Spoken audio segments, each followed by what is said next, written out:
ಪಾಲಿಕೆಯಲ್ಲಿ ಶತಾವಧಾನಿ ಡಾಕ್ಟರ್ ರಾ ಗಣೇಶ್ ಅವರು ಋಗ್ವೇದ ಸಂಹಿತೆಯ ಹಲವಾರು ಸೂಕ್ತಗಳನ್ನು ಪರಿಚಯ ಮಾಡಿದ್ದಾರೆ. ವಿವಿಧ ದೇವತೆಗಳ ಪ್ರಶಂಸೆ, ಆವಾಹನೆ, ಅವರನ್ನು ಉದ್ದೇಶಿಸಿ ನಿವೇದಿಸಿದ ಪ್ರಾರ್ಥನೆಗಳು, ತಮ್ಮ ತೇಜಸ್ಸನ್ನು ದೇವತೆಗಳು ವರ್ಧಿಸಲಿ ಅನ್ನುವ ಪ್ರಾರ್ಥನೆಗಳು, ಅಗ್ನಿ, ಇಂದ್ರ ಮೊದಲಾದ ದೇವತೆಗಳ ಮಹಿಮಾತಿಶಯಗಳ ಕೀರ್ತನೆ, ಆಂತರಿಕ ವಿಕಾಸದಂತೆ ಬಾಹ್ಯ ಭೌತ ಸಮೃದ್ಧಿಗಾಗಿಯೂ ಪ್ರಾರ್ಥನೆ, ಪಿತೃಗಳ ಎಂದರೆ ಪೂರ್ವಜರ ಆವಾಹನೆ, ಹವಿರರ್ಪಣೆ ಮೊದಲಾದ ಯಾಜ್ಞಿಕ ಪರಿಭಾಷೆಯ ಮಾಧ್ಯಮದಿಂದ ದೈವೀ ಶಕ್ತಿಗಳ ಅನುಗ್ರಹಕ್ಕಾಗಿ ಪ್ರಾರ್ಥನೆ. ಹೀಗೆ ವಿವಿಧ ವಿಷಯಗಳನ್ನು ಕುರಿತ ವಿವಿಧ ಛಂದಸ್ಸುಗಳ ವಿವಿಧ ಸಂದರ್ಭಗಳಿಗಾಗಿ ಬಳಕೆಯಾಗಿರುವ ಮಂತ್ರಗಳನ್ನು ಗಣೇಶ್ ವಿವರಿಸಿದರು. ವಿವಿಧ ದೇವತೆಗಳ ಉಪಾಸನೆ ಮಾಡಬೇಕು ಅನ್ನೋದರ ಆಶಯ ವಿಶ್ವದ ಏಕೈಕ ಪ್ರಭುವಾದ ಈಶ್ವರನ 16 ವಿಭೂತಿಗಳನ್ನು ನಾವು ಅವಗಾಹಿಸಬೇಕು ಅನ್ನೋದು. ಒಂದೊಂದು ದೇವತಾ ಪ್ರತೀಕದಲ್ಲಿ ಈಶ್ವರನ ಒಂದೊಂದು ಗುಣವಿಶೇಷ ಧ್ಯಾನಗಮ್ಯವಾಗತ್ತೆ. ವಿಷ್ಣುವಿನಲ್ಲಿ ವ್ಯಾಪಕತ್ವ, ಇಂದ್ರನಲ್ಲಿ ಭವ್ಯತೆ, ಮಿತ್ರನಲ್ಲಿ ಸಹಕಾರಿತ್ವ, ವರುಣನಲ್ಲಿ ಕಾರುಣ್ಯಮಯತೆ, ಅಗ್ನಿಯಲ್ಲಿ ಜ್ಞಾನಪ್ರಕಾಶ, ರುದ್ರನಲ್ಲಿ ದುಷ್ಟದಮನ ಇತ್ಯಾದಿ. ಇದು ಉಪಲಕ್ಷಣಾಲಂಕಾರ. ದಾನ, ದೀಪನ, ದ್ಯೋತನ, ಸ್ಥಾನೋನ್ನತ್ಯ ಈ 4 ಲಕ್ಷಣಗಳಿಂದ ಘಟಿತರಾದವರು ದೇವತೆಗಳು ಅಂತ ನಿರುಕ್ತಿಕಾರರು ಹೇಳಿದ್ದಾರೆ. ಇದನ್ನು ವಿಶ್ವವ್ಯವಸ್ಥೆ ಅಂತ ಅರ್ಥೈಸಿಕೊಳ್ಳಬೇಕೇ ಹೊರತು ಇದರಲ್ಲಿ ಯಾವುದೇ ಪ್ರತ್ಯೇಕತೆಗಳಾಗಲಿ ಶ್ರೇಣೀಕರಣವಾಗಲಿ ಇಲ್ಲ. ದೇವತೆಗಳು ಭಗವದ್ಗೀತೆ ಅನುಲ್ಲಂಘ್ಯ ಋತತತ್ವಕ್ಕೆ ಅನುಸಾರವಾಗಿಯೇ ಕಾರ್ಯನಿರ್ವಹಿಸುವರು. ಹೀಗಿರೋದರಿಂದ ದೇವತಾ ಸಂಬಂಧಿತವಾದ ಪೌರಾಣಿಕ ರೀತಿಯ ಅನೇಕ ಕಥನಗಳನ್ನು ಅರ್ಥವಾದ ಅಂತಷ್ಟೇ ಗ್ರಹಿಸಬೇಕಾಗತ್ತೆ. ವಿಶ್ವನಿಯಾಮಕ ಶಕ್ತಿಗಳನ್ನು ಅಗ್ನಿ ಮೊದಲಾದ ಅಭಿಧಾನಗಳಿಂದ ಎಲ್ಲ ಕಡೆ ಮೂರ್ತೀಕರಿಸಿರೋದು ಅದೇನು ಆಕಸ್ಮಿಕ ಅಲ್ಲ. ಅಗ್ನಿ ಅನ್ನೋ ಮಾತಿನ ಯೌಗಿಕ ಅರ್ಥವೇ ಮುಂದೆ ನಿಂತು ನಮ್ಮನ್ನು ನಡೆಸುವವನು ಅಂತ ಗಣೇಶ್ ಅದನ್ನು ವಿವರಿಸಿದ್ದಾರೆ. ಭೌತ ಶರೀರವನ್ನು ಗತಿಶೀಲವಾಗಿಸಿರೋದು ಅಗ್ನಿತತ್ವ. ಅಗ್ನಿಯನ್ನು ವೈಶ್ವಾನರ ಅಂದರೆ ಎಲ್ಲರಲ್ಲಿಯೂ ಇರುವವನು ಮೊದಲಾದ ಶಬ್ದಗಳಿಂದ ಕೂಡ ವ್ಯವಹರಿಸಿರೋದು ನಮಗೆ ಗೊತ್ತಿದೆ. ಇದು ಅದರ ವ್ಯಾಪಕತೆಯನ್ನು ಸೂಚಿಸುತ್ತೆ. ಅಗ್ನಿಯಲ್ಲಿಯೇ ಹೋಮ ಮಾಡಬೇಕು ಅನ್ನೋ ವಿಧಿ ಕೂಡ ಅರ್ಥಪೂರ್ಣ. ವಿಶ್ವವ್ಯಾಪಕತೆ, ಪ್ರಕಾಶ ಈ ಗುಣಗಳಿಂದ ಸಿದ್ಧಪಟ್ಟಿರೋದು ಅಗ್ನಿಯ ಪ್ರಾಶಸ್ತ್ಯ. ಜಾತವೇದಸ ಅಂದರೆ ಎಲ್ಲವನ್ನೂ ಅರಿತವನಾಗಿರೋದರಿಂದಲೇ ಅವನು ಸಮರ್ಥ ಕಮ್ಯುನಿಕೇಟರ್, ಸಂವಾಹಕ ಆಗಿರೋದು. ವಿಷ್ಣು ಅಂದರೂ ಎಲ್ಲೆಡೆ ವ್ಯಾಪಿಸಿರೋನು ಅಂತಲೇ ಅರ್ಥ, ಶಬ್ದಾರ್ಥ. ಹೀಗೆ ವಿಶ್ವದ ಅಖಂಡತೆಗೆ ಪದೇ ಪದೇ ಗಮನ ಸೆಳೆಯೋದು ಮಂತ್ರಗಳ ಉದ್ದೇಶ ಅನ್ನೋದನ್ನು ಅನೇಕ ಕಡೆ ಈ ಶಬ್ದಾರ್ಥಾನುಸಂಧಾನವೇ ನಮಗೆ ತೋರಿಸ್ಕೊಡುತ್ತೆ. ದ್ಯಾವ, ಪೃಥ್ವಿ ಮೊದಲಾದ ಯುಗಳ ಶಬ್ದಗಳ ವ್ಯಾಪಕ ಪ್ರಯೋಗವೂ ಕೂಡ ಇದನ್ನೇ ಸೂಚಿಸುತ್ತೆ. ಪೌರಾಣಿಕ ಜಾನಪದೀಯ ದೇವತೆಗಳ ಕಲ್ಪನೆಗಳೆಲ್ಲ ಈ ಮೂಲ ತತ್ವದ ವಿಸ್ತರಣೆಗಳೇ ಆಗಿವೆ. ಮೂಢನಂಬಿಕೆಗಳ ವಿರುದ್ಧ ಕತ್ತಿ ಹಿರಿಯುವವರು ಏನಾದರೂ ಬಾಯ್ ಬಡ್ಕೊಳ್ಳಿ. ನಾವು ಇವತ್ತು ಇದೇ ಊರಿನ ಹಳೇಪೇಟೆ ಒಳಗಡೆ ಎಲ್ಲಾದರೂ ಹೋದರೆ ನಮ್ಮ ನಿಘಂಟಿನಲ್ಲೇ ಇಲ್ಲದೇ ಇರೋ ಅನೇಕ ದೇವತೆಗಳ ಪರಿಚಯ ನಮಗೆ ಆಗತ್ತೆ. ಅದೇನು ಮಾಂಕಾಳಮ್ಮ ಏನು, ಹುಚ್ಚಲಕ್ಕಮ್ಮ ಏನು, ನಮ್ಮ ನಿಘಂಟುಗಳಲ್ಲೇ ಇಲ್ಲದೇ ಇರೋ ದೇವತೆಗಳೆಲ್ಲ ಅಲ್ಲಿ ನಮಗೆ ಭೇಟಿ ಆಗ್ತಾರೆ. ನನ್ನ ಮನೆ ಕೆಲಸದವಳು ಸಾಕಮ್ಮ ಅಂತ ಇದ್ಲು, ಈಗ 3 ವರ್ಷದ ಹಿಂದೆ ತೀರ್ಕೊಂಡ್ಳು. ಮೊನ್ನೆ ಮಹಾಲಯದಲ್ಲಿ ಅವಳಿಗೂ ತರ್ಪಣ ಕೊಟ್ಟೆ. ಅವಳ ಸಮುದಾಯದಲ್ಲಿ ಬೂದುಗುಂಬಳಕಾಯಿಗೆ ನಿಷೇಧ. ಇದು ಯಾಕೆ ಅಂತ ಒಂದು ಸಲ ಅವಳು ನಾನು ಕೇಳಿದೆ. ಸರಿ, ಅವಳು 1 ಗಂಟೆ ಕಾಲ ಅವಳು ಉಪಸಮುದಾಯದ ಪುರಾಣನೆಲ್ಲ ನನಗೆ ಹೇಳಿದ್ಳು.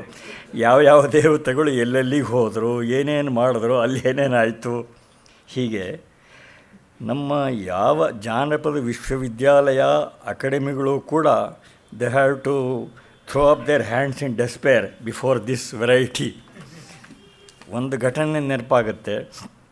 ನನಗೆ ಆಂಧ್ರದಲ್ಲಿ ಒಬ್ಬ ಸ್ನೇಹಿತರಿದ್ದರು, ವಾಕಾಟಿ ಪಾಂಡುರಂಗರಾವ್ ಅಂತ. ಇಂಡಿಯನ್ ಎಕ್ಸ್‌ಪ್ರೆಸ್ ಪರಿವಾರದ ಆಂಧ್ರಪ್ರಭಾ ಪತ್ರಿಕೆ ಸಂಪಾದಕರಾಗಿದ್ದರು. ಒಂದು ಸಲ ಅವ್ರ ಮನೆಗೆ ಒಬ್ಬ ಅಮೇರಿಕನ್ ವಿಸಿಟರ್ ಬಂದ. ರಾತ್ರಿ ನಿದ್ದೆ ಆದಮೇಲೆ ಬೆಳಗ್ಗೆ ಎದ್ದು ಕಾಫಿ ಕುಡಿದು ಬಾಲ್ಕನಿಯಲ್ಲಿ ನಿಂತ್ಕೊಂಡು ಕೆಳಗಡೆ ನೋಡ್ದ. ಹೈದರಾಬಾದಿನ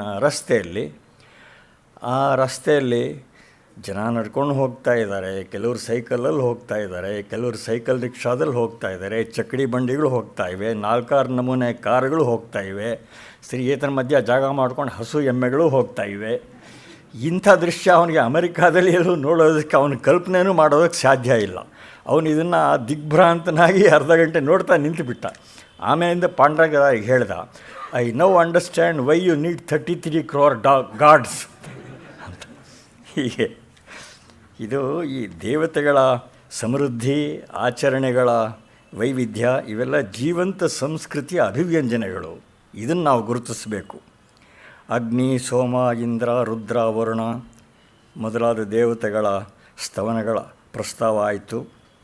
ಆಮೇಲೆ ಗಣೇಶವರು ಲೋಕವ್ಯವಹಾರ ನಿಷ್ಠವಾದ ಕೆಲವು ಮಂತ್ರ ಸಮೂಹಗಳನ್ನು ಅವಲೋಕನ ಮಾಡಿದ್ರು. ಅತ್ಯಂತ ಮನೋಜ್ಞವಾದ ಸೂರ್ಯಾದೇವಿಯ ವಿವಾಹದಲ್ಲಿ ನಾವೆಲ್ಲ ಪಾಲ್ಗೊಂಡವು.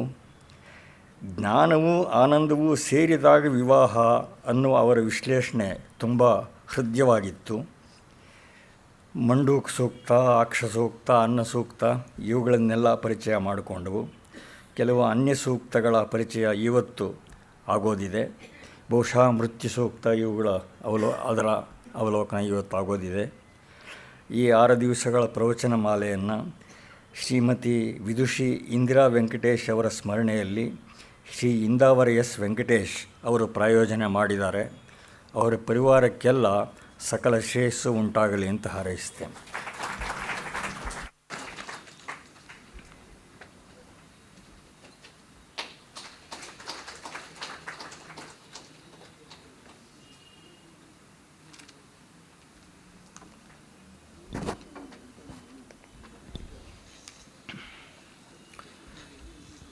ಓಂ ತತ್ಸತ್. ಎಲ್ಲರಿಗೆ ನಮಸ್ಕಾರ. ವೇದ ಮಂತ್ರಗಳ ಕೆಲವೊಂದು ಸ್ವಾರಸ್ಯ ಭೂಮಿಗಳ ಪರಿಚಯ ಮಾಲಿಕೆಯ ಈ ಒಂದು 6 ದಿವಸಗಳ ಅವಧಿಯಲ್ಲಿ ಋಗ್ವೇದದ ಕೆಲವೊಂದು ಸೂಕ್ತಗಳನ್ನಷ್ಟೇ ಕಾಣುವುದಾಗ್ತಾ ಇದೆ. ಅಡ್ಡಿಯಿಲ್ಲ, ಅನಂತಾವೈ ವೇದ.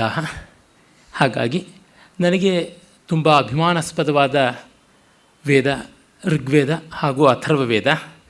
ಯಜುರ್ವೇದದ ಸ್ವರಕ್ರಮ ನನಗೆ ಬಹಳ ಇಷ್ಟ, ಸ್ವಶಾಖೆ. ಆದರೆ ಋಗ್ವೇದ ಅಥರ್ವವೇದಗಳು ಅವುಗಳ ವಿಷಯ ವ್ಯಾಪ್ತಿಯಿಂದ, ವೈವಿಧ್ಯದಿಂದ, ಮಹತ್ವದಿಂದ ನನಗೆ ತುಂಬ ಮನಸ್ಸಿಗೆ ಇಷ್ಟವಾಗುವಂಥದ್ದು. ಅವುಗಳ ಚಿಂತನೆ ಮಾಡುವಂಥದ್ದು ನನಗೆ ತುಂಬ ಸಂತೋಷಕಾರಿ.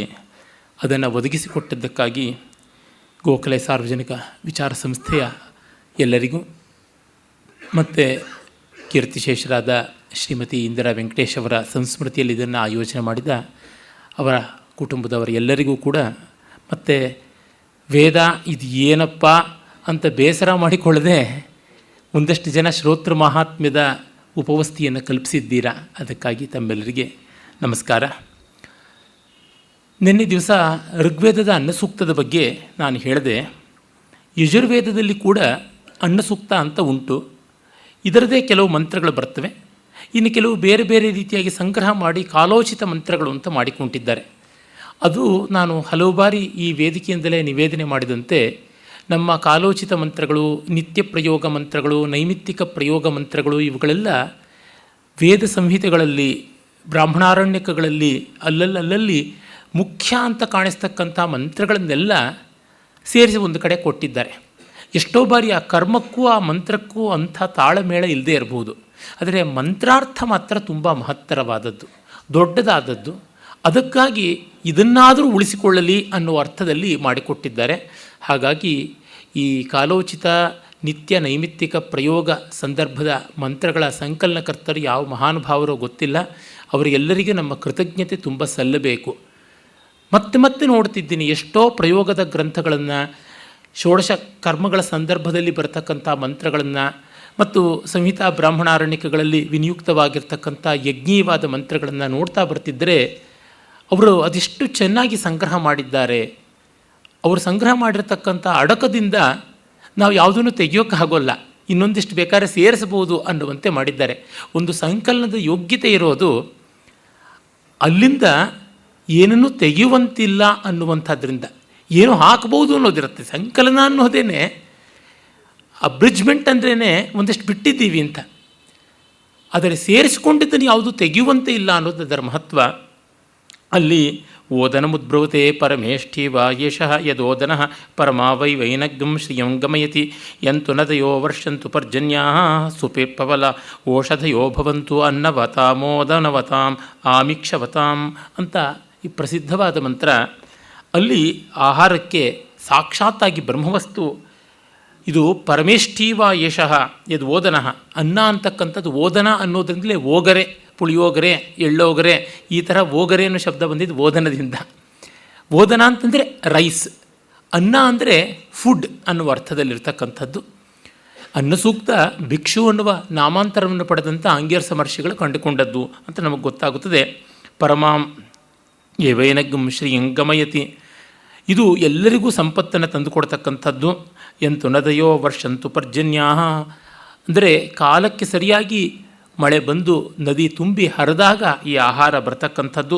ಸುಪಿಪ್ಪಲ ಓಷಧಯೋ ಭವಂತು, ಔಷಧಿಗಳು ಚೆನ್ನಾಗಿ, ಅಂದರೆ ಔಷಧಿ ಅಂತಂದರೆ ಯಾವುದು ಭತ್ತ, ರಾಗಿ, ಜೋಳ ಮೊದಲಾಗಿ 6 ಮಾಸ ಅಥವಾ 3 ತಿಂಗಳು, 6 ತಿಂಗಳು, 4 ತಿಂಗಳು ಇತ್ಯಾದಿ ಕೆಲವು ಅವಧಿಯಲ್ಲಿ ಬೆಳೆದು ಪಾಕವಾಗಿ ಒಣಗತಕ್ಕಂಥ ಸಸ್ಯ ಶ್ರೇಣಿಯವು. ನಾವು ಯಾವುದನ್ನು ಧಾನ್ಯ ಸಸ್ಯ ಸಂಪತ್ತಿ ಅಂತೀವಿ, ಆ ರೀತಿಯಾಗಿ ಗ್ರೈನ್ಸ್ ಅಂತ ಕರೀತಕ್ಕಂಥದ್ದು ಅವನ್ನು ಔಷಧಿ ಅಂತ. ಔಷಧಿ ಅನ್ನೋದಕ್ಕೆ, ಮೆಡಿಸಿನಲ್ ಹರ್ಬ್ಸ್ ಅನ್ನೋದಕ್ಕೆ ಆಮೇಲೆ ಸಮೀಕರಣ ಬಂತು. ಅಮರಾವತಿ ಕೋಶಗಳಲ್ಲಿ ಕಾಣಿಸ್ತಕ್ಕಂಥದ್ದು ಇವ್ಯಾವುಗಳನ್ನು ಮೂಲಿಕ ಇತ್ಯಾದಿಯಾಗಿ ಹೇಳ್ತಾರೆ. ಅಲ್ಲಿ ಪಿಪ್ಪಲ ವೃಕ್ಷಕ್ಕೆ ತುಂಬ ಪ್ರಾಶಸ್ತ್ಯವನ್ನು ಕೊಟ್ಟಿದ್ದಾರೆ.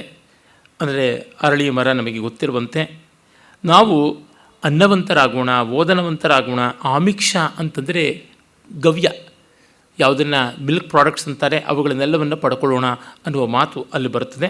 ಇದನ್ನು ಅನುದಿನವೂ ಭೋಜನ ಕಾಲದಲ್ಲಿ ಹೇಳುವಂಥ ಮಂತ್ರಗಳಲ್ಲಿ ಒಂದಾಗಿ ಮಾಡಿಕೊಂಡಿದ್ದಾರೆ. ಆಮೇಲೆ ಅಲ್ಲಿ ವೈದಿಕ ರಾಷ್ಟ್ರಗೀತವನ್ನು ಸೇರಿಸ್ಕೊಂಡಿದ್ದಾರೆ. ಆ ಬ್ರಹ್ಮನ್ ಬ್ರಾಹ್ಮಣೋ ಬ್ರಹ್ಮವರ್ಚಸಿ ಅನ್ನುವಂಥದ್ದೆಲ್ಲ. ಅದಾದ ಮೇಲೆ ರುದ್ರದ ಕೆಲವೊಂದು ಭಾಗಗಳು, ನಮಕ ಚಮಕದ ಭಾಗಗಳನ್ನು ಸೇರಿಸ್ಕೊಂಡಿದ್ದಾರೆ. ಅದಾದ ಮೇಲೆ ಯಜ್ಞವನ್ನು ಕುರಿತು ಹೇಳ್ತಕ್ಕಂಥ ಅಶ್ವಮೇಧದ 1-2 ಮಂತ್ರಗಳನ್ನು ಅಲ್ಲಿ ನಾವು ಕಾಣ್ತೀವಿ. ಆ ಬಳಿಕ ನಾವು ಮುಖ್ಯವಾಗಿ ಕಾಣತಕ್ಕಂಥದ್ದು ತೈತ್ರಿಯಾದಿ ಉಪನಿಷತ್ತುಗಳಲ್ಲಿ ಬರ್ತಕ್ಕಂಥ ಒಂದು ಮಂತ್ರಗಳು. ಅಹಮನ್ನಂ ಅಹಮನ್ನಂ ಅದಂತಮದ್ಮಿ ಅನ್ನುವಂಥದ್ದು ಆ ಬ್ರಹ್ಮವಸ್ತು ತನಗೆ ತಾನೇ ಅನ್ನಾದವಾಗಿರ್ತಕ್ಕಂಥದ್ದು, ಕನ್ಸ್ಯೂಮೇಟ್ ಆಗಿರ್ತಕ್ಕಂಥದ್ದು. ಮತ್ತು ಈ ಜಗತ್ತೆಲ್ಲವೂ ಅನ್ನಚಕ್ರ, ಅನ್ನಾದ್ವೈ ಪ್ರಜಾಯಂತೆ ಅಂತ ಆರಂಭ ಮಾಡ್ತಕ್ಕಂಥದ್ದು. ಅನ್ನದಿಂದಲೇ ಜಗತ್ತೆಲ್ಲ ಬರ್ತಕ್ಕಂಥದ್ದು. ಸರ್ವಂ ವೈತೆ ಅನ್ನಮಾಪ್ನುವಂತಿ ಏನ್ನಂ ಬ್ರಹ್ಮೋಪಾಸತೆ ಅನ್ನಗಂ ಹಿ ಭೂತಾನಾಂ ಜ್ಯೇಷ್ಠಂ ತಸ್ಮಾತ್ ಸರ್ವಮೌಷಧ ಮುಚ್ಯತೆ ಅನ್ನಾತ್ ಭೂತಾನಿ ಜಾಯಂತೆ ಜಾತಾನ್ಯನ್ಯೇನ ವರ್ಧಂತೆ ಅದ್ಯತೆ ಅತ್ತಿ ಚ ಭೂತಾನಿ. ಅನ್ನದಿಂದಲೇ ಜಗತ್ತು ಹುಟ್ಟಿ, ಅನ್ನದಿಂದಲೇ ಜಗತ್ತು ಬೆಳೆದು ಅನ್ನದಲ್ಲಿಯೇ ಹೋಗುತ್ತದೆ. ಅನ್ನವೇ ತನ್ನ ಭೂತ ಜೀವರಾಶಿಗಳನ್ನು ತಿನ್ನುತ್ತದೆ ಅಂತ. ಅಂದರೆ ಅನ್ನವನ್ನು ನಾವು ತಿನ್ನೋದಲ್ಲ, ನಮ್ಮನ್ನೇ ಅನ್ನ ತಿನ್ನುತ್ತದೆ. ಭೋಗ ನ ಭುಕ್ತ ವೈಮೇವ ಭುಕ್ತಾಹ ಅನ್ನುವಂಥ ಮಾತನ್ನು ಇಲ್ಲಿ ನಾವು ನೋಡ್ತೀವಿ. ಅಂದರೆ ನಮ್ಮ ಆಹಾರ ನಮ್ಮನ್ನೇ ತಿಂದು ಹಾಕುತ್ತೆ. ಒಳ್ಳೆತಲ್ಲದ ರೀತಿಯಲ್ಲಿ ಆಹಾರವನ್ನು ತಿಂದರೆ ಅದು ಹಾಗೆ ಆ ರೀತಿಯಾಗಿ ಮಾಡುತ್ತದೆ. ಜೊತೆಗೆ ಕಾಲ ಅನ್ನುವ ರೂಪದಿಂದ ಅನ್ನ ತೋಡಿಕೊಂಡು ನಮ್ಮನ್ನೆಲ್ಲವನ್ನು ಭಕ್ಷಿಸುತ್ತದೆ ಅನ್ನುವಂಥದ್ದು ಈ ರೀತಿಯಾದ ಅನ್ನ ಸೂಕ್ತದ ಕೆಲವೊಂದು ಸ್ವಾರಸ್ಯಗಳು. ಅದೇ ಯಜುರ್ವೇದದ ತೈತ್ರಿಯೋಪನಿಷತ್ತಿನಲ್ಲಿ ಬರ್ತಕ್ಕಂಥ ಅನ್ನಂ ನ ಪರಿಚಕ್ಷೀತ ತದ್ವ್ರತಂ ಆಪೋವಾ ಅನ್ನಂ ಜ್ಯೋತಿರನ್ನಾದಂ ಅಂತ ಆರಂಭ ಮಾಡಿಕೊಂಡು ಅನ್ನಾದಗಳನ್ನು ಮತ್ತು ಅನ್ನವನ್ನು ನಿರಾಕರಿಸಬಾರದು. ಅನ್ನಂ ಬಹುಕುರ್ವೀತ ತದ್ವ್ರತಂ ಪೃಥಿವೀವಾ ಅನ್ನಂ ಆಕಾಶೋನ್ನಾದ ಅಂತ. ಭೂಮಿ ಅನ್ನವಾದರೆ ಆಕಾಶ ಅನ್ನಾದ, ಕನ್ಸ್ಯೂಮರ್ ಆ್ಯಂಡ್ ಕನ್ಸ್ಯೂಮೇಟ್ ಅನ್ನೋ ಅರ್ಥದಲ್ಲಿ. ಪೃಥಿವ್ಯಾಮಾಕಾಶ ಪ್ರತಿಷ್ಠಿತ, ಆಕಾಶೇ ಪೃಥಿವಿ ಪ್ರತಿಷ್ಠಿತ, ತದೇತದ್ ಅನ್ನಂ ಅನ್ನೇ ಪ್ರತಿಷ್ಠಿತಂ ಅಂತ ಈ ರೀತಿಯಾಗಿ ಅನ್ನ ಮಾಹಾತ್ಮ್ಯವನ್ನು ಇವನ್ನೆಲ್ಲವನ್ನು ಔಪನಿಷದಿಕವಾಗಿ ಹೇಳುವಂಥ ಭಾಗಗಳನ್ನು ಕೂಡ ನಾವು ಕಾಣ್ತೀವಿ. ಒಟ್ಟಿನಲ್ಲಿ ಈ ಅನ್ನಸೂಕ್ತ ಅನ್ನುವಂಥದ್ದು ನಿತ್ಯೋಪಯೋಗಿ ಮಂತ್ರಗಳಲ್ಲಿ ಕೂಡ ಬಂದಿವೆ ಅನ್ನುವ ಸ್ವಾರಸ್ಯವನ್ನು ಹೇಳೋದಕ್ಕೆ ನಾನು ಇಷ್ಟಪಟ್ಟು ಈ ಸೂಚನೆಗಳನ್ನು ಕೊಟ್ಟಿದ್ದಾಯಿತು. ಅದಾದ ಮೇಲೆ ನಾವು ನೋಡುವಂಥ ಮತ್ತೊಂದು ಮನೋಹರವಾದ ಸೂಕ್ತ ಅಂತಂದರೆ, ಹಿಂದೆ ನಾನು ತಿಳಿಸಿದ್ದೆ ಓಷಧಿ ಸೂಕ್ತ ಅನ್ನುವಂಥದ್ದು ಒಂದು ಬಹಳ ಹೃದಯವಾದದ್ದು. ಓಷಧಿ ಅಂದರೆ ಈಗಲೇ ತಿಳಿಸಿದಂತೆ ಧಾನ್ಯ ವಿಶೇಷಾದಿಗಳು, ಅವುಗಳಿಗೆ ಸಂಬಂಧಪಟ್ಟಂತೆ ಏನೇನು ಕೆಲವೊಂದು ವಿಷಯಗಳು ವೇದಗಳಲ್ಲಿ ಬರುತ್ತವೆ ಅನ್ನೋದನ್ನು ನಾವು ಕಾಣಬಹುದು. ಅಮರಾದಿ ಕೋಶಗಳಲ್ಲಿ ಎಷ್ಟೋ ಸಸ್ಯಗಳ ಬಗೆಗೆ, ಇನ್ನೆಷ್ಟೋ ಔಷಧಿ ವನಸ್ಪತಿಗಳ ಬಗ್ಗೆ ಹೇಳಿದೆ. ಅಮರಕೋಶದಲ್ಲಿ ಕಂಡುಬರತಕ್ಕಂಥ ವನೌಷಧಿ ವರ್ಗ ಅತ್ಯಂತ ವಿಸ್ತೃತವಾದ ವರ್ಗ. ಪ್ರಾಯಶಃ ಅಮರಕೋಶ ಪರೀಕ್ಷೆ ಅಂತ ಏನಾದರೂ ಮಾಡೋದಿದ್ದರೆ ಕೇಳಬೇಕಾದದ್ದು ವನೌಷಧಿ ವರ್ಗ ಅಂತ, ಅಷ್ಟು ದೊಡ್ಡದಾದದ್ದು. ಆಮೇಲೆ ಅಲ್ಲಿರ್ತಕ್ಕಂಥ ಹೆಸರುಗಳು ಕೂಡ ಜ್ಞಾಪಕ ಇಟ್ಕೊಳ್ಳೋದು ಬಹಳ ಕಷ್ಟವಾದದ್ದು. ಸಾಮಾನ್ಯವಾಗಿ ಈಚಿನ ವರ್ಷಗಳಲ್ಲಿ, ಅಂದರೆ ಈಚಿನ ಶತಮಾನಗಳಲ್ಲಿ ಒಂದು ಸಂಪ್ರದಾಯವೇ ಆಗಿಬಿಟ್ಟಿದೆ. ಅದು ಒಳ್ಳೆಯ ಸಂಪ್ರದಾಯವಲ್ಲ. ಅಮರಕೋಶ ಬಾಯ್ಪಾಠ ಮಾಡುವಾಗ ವನೌಷಧ ವರ್ಗವನ್ನು ಬಿಟ್ಟುಬಿಡೋದು ಅಂತ.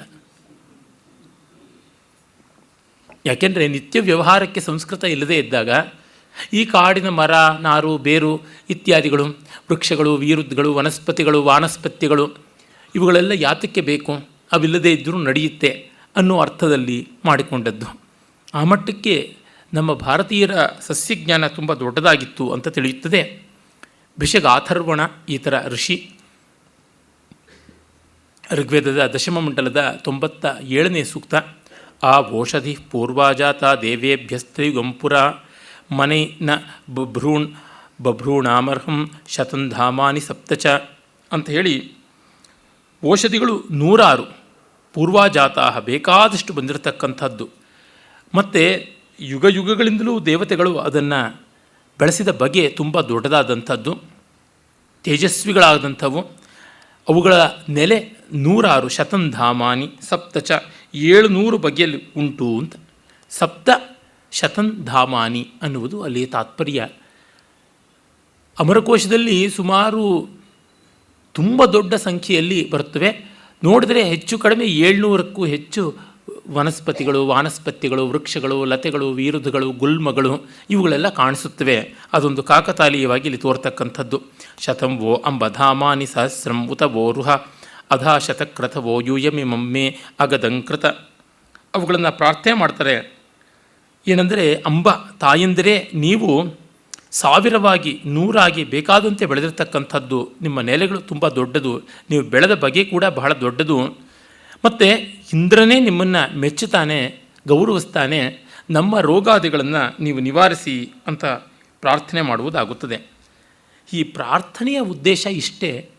ಅವುಗಳಿಂದ ಪ್ರಯೋಜನ ಪಡೆದ ಕಾರಣ ಕೃತಜ್ಞತೆಯನ್ನು ಸಲ್ಲಿಸಬೇಕು.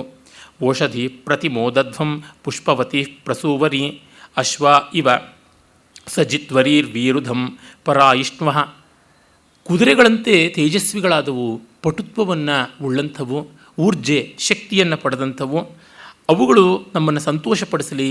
ಅವುಗಳ ಹೂಗಳಲ್ಲಿ, ಚಿಗುರುಗಳಲ್ಲಿ, ಮೊಗ್ಗಿನಲ್ಲಿ ಎಲ್ಲದರೊಳಗೂ ನಮಗೆ ಸಂತೋಷವನ್ನು ಕೊಡಲಿ ಅನ್ನುವ ಪ್ರಾರ್ಥನೆ ಬರ್ತದೆ.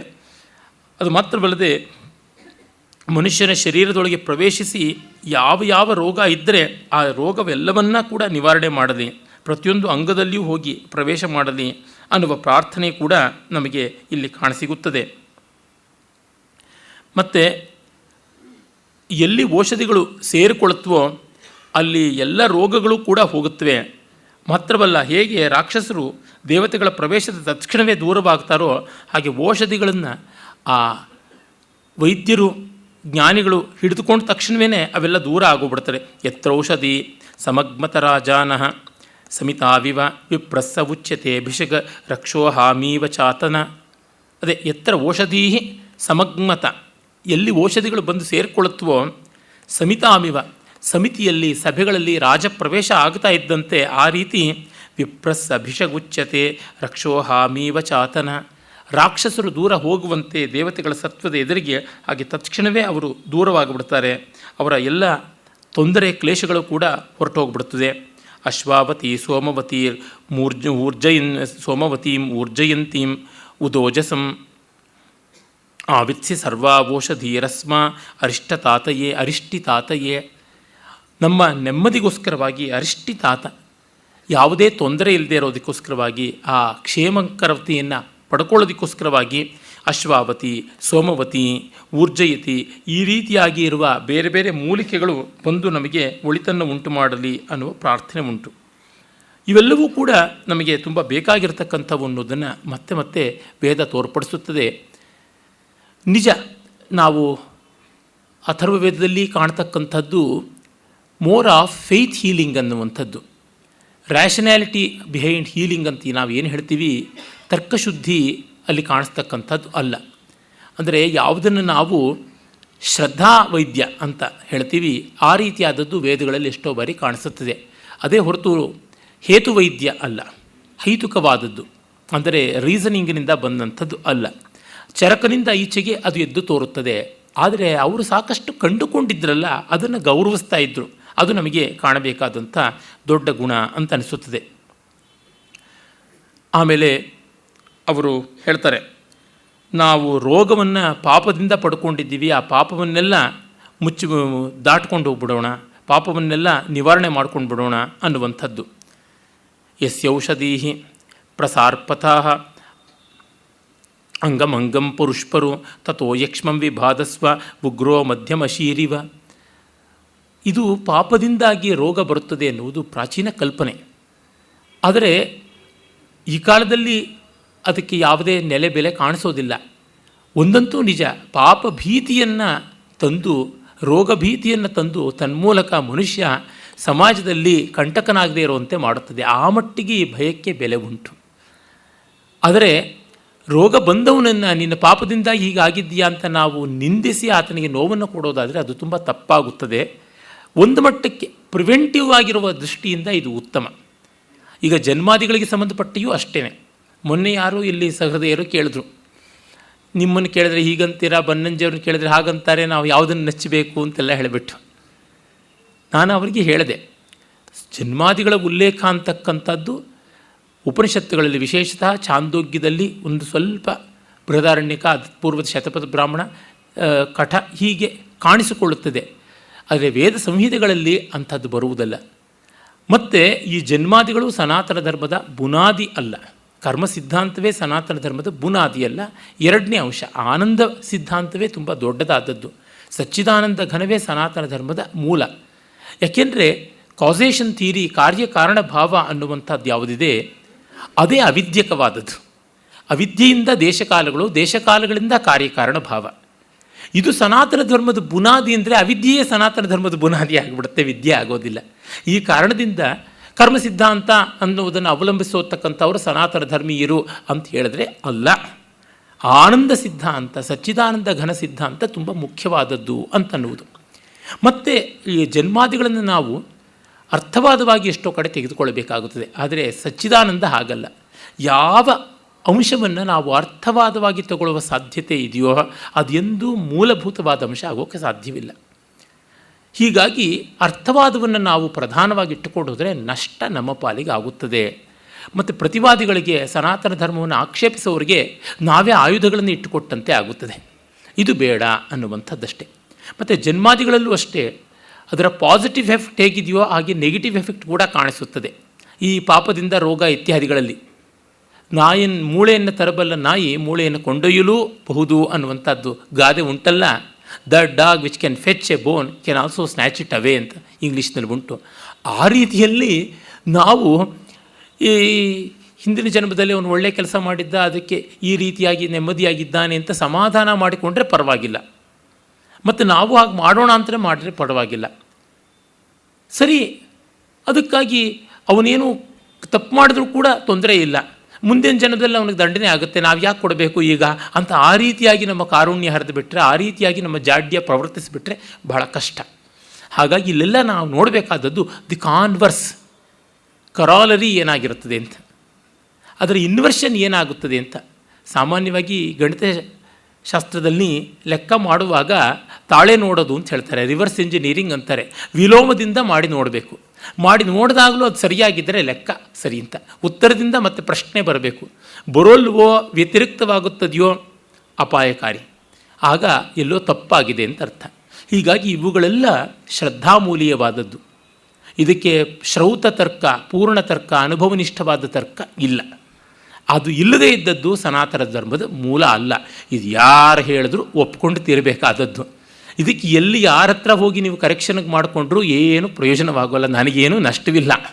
ಇದನ್ನು ಮತ್ತೆ ಸ್ಪಷ್ಟಪಡಿಸೋದಕ್ಕೆ ಇಷ್ಟಪಡ್ತೀನಿ. ಇಲ್ಲಿ ವೇದ ಹೇಳುವುದು ಈ ಅರ್ಥದಲ್ಲಿ. ಈಗಷ್ಟೇ ರಾಮಸ್ವಾಮಿಯವರು ಬಹಳ ಚೆನ್ನಾಗಿ ಹೇಳಿದ್ರು. ಆ ಮೇಲಿನ ಮಹಡಿಯಿಂದ ನೋಡುವಾಗ ರಸ್ತೆಯ ಮೇಲೆ ಮರ್ಸಿಡೀಸ್ ಬೆಂಝಲ್ಲಿ ಹೋಗ್ತಾರೆ, BMW ಹೋಗ್ತಾರೆ, ಸೈಕಲ್ ರಿಕ್ಷಾದಲ್ಲಿ ಹೋಗ್ತಾರೆ, ನಡ್ಕೊಂಡು ಹೋಗ್ತಾರೆ, ಚಕ್ಕಡಿನಲ್ಲಿ ಹೋಗ್ತಾರೆ, ಮನುಷ್ಯರಲ್ಲದೆ ಚತುಷ್ಪಾತ್ಗಳು ಹೋಗುತ್ತವೆ ಅಂತಂದರೆ ಎಷ್ಟೆಲ್ಲ ಇದೇ ರಸ್ತೆಯೊಳಗೆ ಚಲಿಸ್ತಾ ಇವೆ. ಅಧಿಕಾರಿ ಭೇದಾನುಸಾರವಾಗಿ ಮಾಡಿರ್ತಕ್ಕಂಥದ್ದು. ಅಧಿಕಾರಿ ಭೇದಾನುಸಾರವಾಗಿ ಮಾಡಿರೋದನ್ನು ಸಂಕರ ಮಾಡಬಾರ್ದು. ಸಂಕರ ಮಾಡಿದ್ರೆ ಕಷ್ಟ.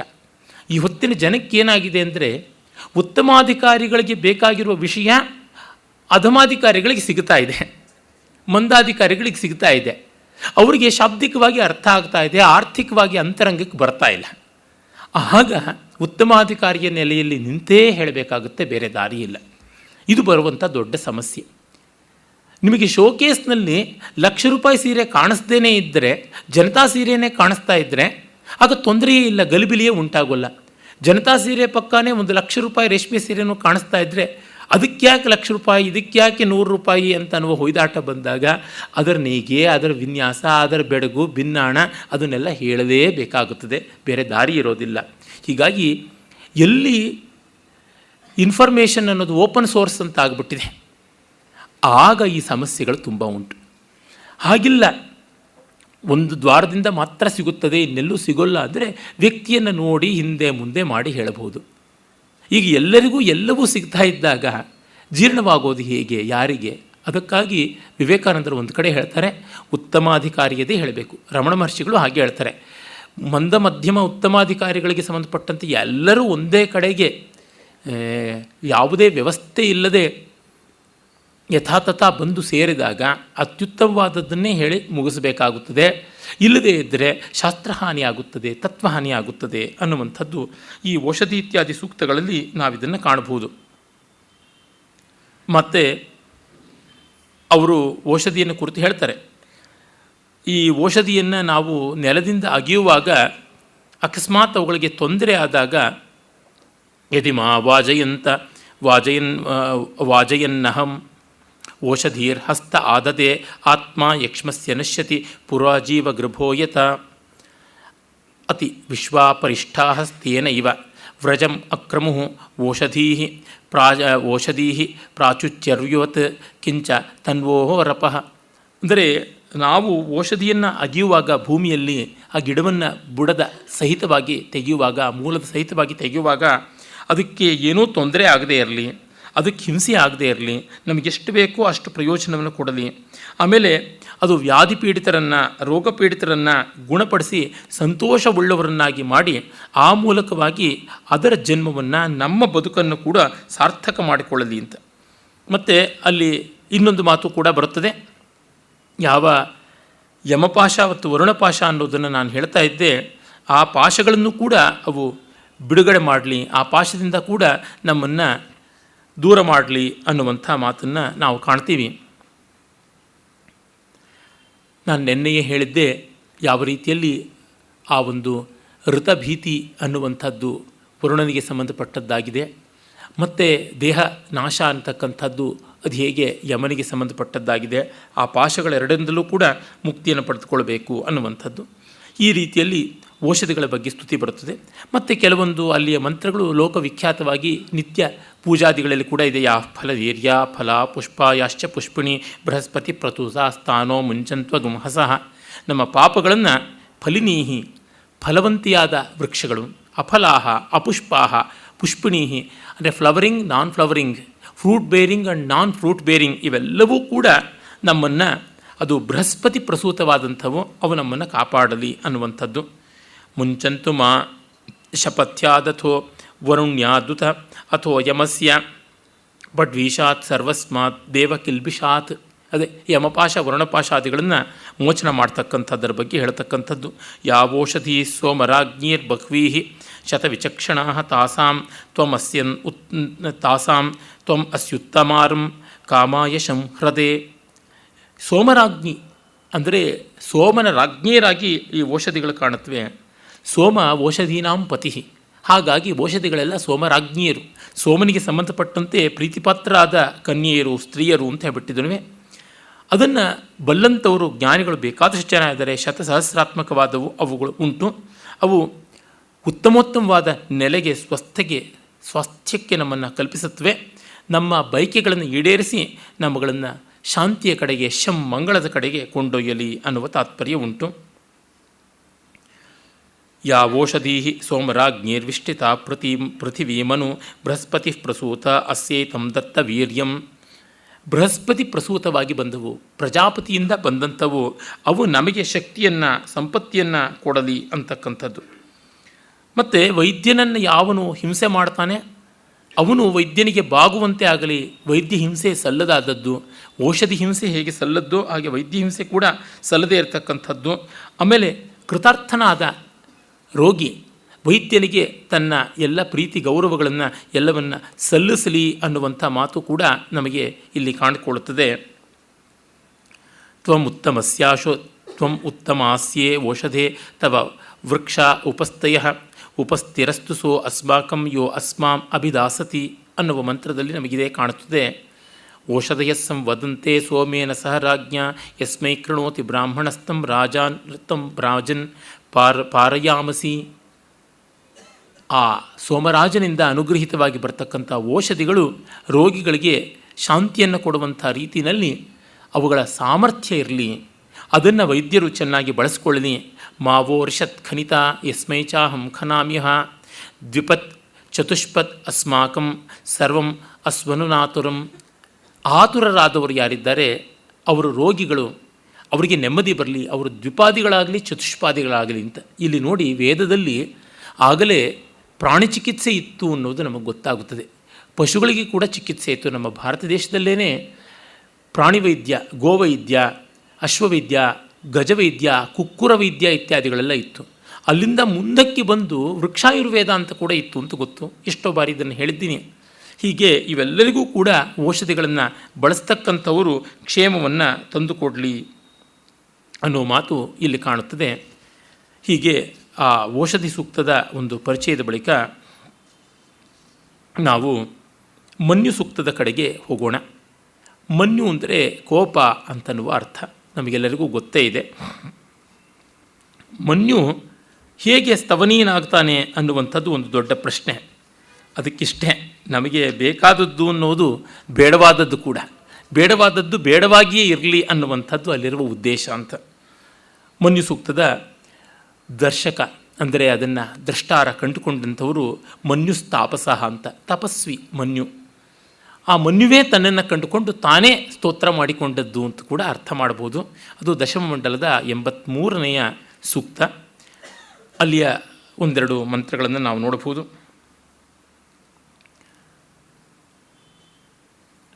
ಯಸ್ತೆ ಮನ್ಯೋ ಅವಿದದ್ವ್ರಜ ಸಾಯಕ ಸಹ ಓಜಃ ಪುಷ್ಯತಿ ವಿಶ್ವಮಾನುಷಕ್ ಸಾಹ್ಯಾಮದಾ ಸಮಾರ್ಯಂ ತ್ವಯಾ ಯುಜ ಸಹಸ್ಕೃತೇನ ಸಹಸಾ ಸಹಸ್ವತ ಮನ್ಯುರಿಂದ್ರೋ ಮನ್ಯುರೇವಾ ಸದೇವೋ ಮನ್ಯುರ್ಹೋತಾ ವರುಣೋ ಜಾತವೇದಾಃ ಮನ್ಯುರ್ವಿಷ ಈಳತ ಮಾನುಷೀರ್ಯಾಃ ಪಾಹಿನೋ ಮನ್ಯೋ ತಪಸಾ ಸಜೋಷಾಃ. ಮನ್ಯು ಶಕ್ತಿವಂತರಿಗಿಂತಲೂ ಶಕ್ತಿವಂತ, ಇಂದ್ರನಿಗೆ ವರುಣನಿಗೆ ಎಲ್ಲರಿಗಿಂತಲೂ ಶಕ್ತಿವಂತ ಆಗಿದ್ದಾನೆ. ಎಲ್ಲರನ್ನೂ ನೋಡಬಲ್ಲ. ಅವನೇ ಇಂದ್ರ, ಅವನೇ ವರುಣ, ಅವನೇ ಈಶ್ವರ, ಅವನೇ ಹೋಮ, ಅವನೇ ಯಜ್ಞ, ಅವನೇ ಅಗ್ನಿ, ಅವನು ಪ್ರಜ್ಞಾವಂತ, ಅವನು ಎಲ್ಲವೂ ಆಗಿದ್ದಾನೆ, ತಾಳಿಸುವವನೂ ಆಗಿದ್ದಾನೆ. ಹೀಗಾಗಿ ಆ ಮನ್ಯುವಿಗೆ ನಮ್ಮ ನಮಸ್ಕಾರ ಸಲ್ಲುತ್ತದೆ. ಅವನು ನಮ್ಮನ್ನು ಕಾಪಾಡಲಿ, ಅವನ ರೌದ್ರವಾದ ನೇತ್ರಗಳು ನಮ್ಮ ಮೇಲೆ ಬೀಳದೆ ಹೋಗಲಿ ಅನ್ನುವಂಥದ್ದು ಅಲ್ಲಿ ಗೊತ್ತಾಗುತ್ತದೆ. ಜೊತೆಗೆ ಅವನು ಸಹನಶೀಲನೂ ಹೌದು. ಆಬೀರ್ಹಿ ಮನ್ಯು ತವಸಸ್ತವೀಯಾನ್ ತಪಸಾ ಯುಜಾ ವಿಜಾಹಿ ಶತ್ರುನ್ ಅಮಿತ್ರ ವೃತ್ರ ದಸ್ಯುಹ ಚ ವಿಶ್ವ ವಸೂನ್ಯ ಭರಾತ್ವನ್ನಃ. ನೀನು ಉಜ್ವಲನಾದರೆ, ನೀನು ವಿಜೃಂಭಿಸಿದರೆ ವೃತ್ರನೂ ಸಾಯ್ತಾನೆ, ದಸ್ಯುಗಳೂ ಸಾಯ್ತಾರೆ, ಶತ್ರುಗಳೂ ಸಾಯ್ತಾರೆ. ವಿಶ್ವದ ಸಂಪತ್ತೆಲ್ಲ ನಿನ್ನ ಮೂಲಕವಾಗಿ ನಮ್ಮ ಕಡೆಗೆ ಬರುತ್ತದೆ. ಹಾಗಾಗಿ ನೀನು ವಿಜೃಂಭಿಸಬೇಕಾದ ಕಡೆಯಲ್ಲಿ ವಿಜೃಂಭಿಸಬೇಕು. ತ್ವಂ ಹಿಮನ್ಯೋ ಅಭಿಭೂತ್ಯೋಜ ಸ್ವಯಂ ಭೂರ್ಭಾಮೋ ಅಭಿಮಾತಿಶಾಹ ವಿಶ್ವಚರ್ಷಣಿ ಸುಹರಿ ಸಹಾ ವಾನಸ ತಾಮೋಜ ಪೃತನಾಸುಧೇಹಿ ನಮ್ಮ ಸೈನ್ಯಗಳಲ್ಲಿ ನಿನ್ನ ಓಜಸ್ಸನ್ನು ಕೊಡುವಂತ, ನಮ್ಮ ನದಿಗಳಲ್ಲಿ ನಮ್ಮ ಸೈನ್ಯಗಳಲ್ಲಿ ನೀನು ನಿನ್ನ ಓಜಸ್ಸನ್ನು ನಿನ್ನ ಶಕ್ತಿಯನ್ನು ಕೊಡು.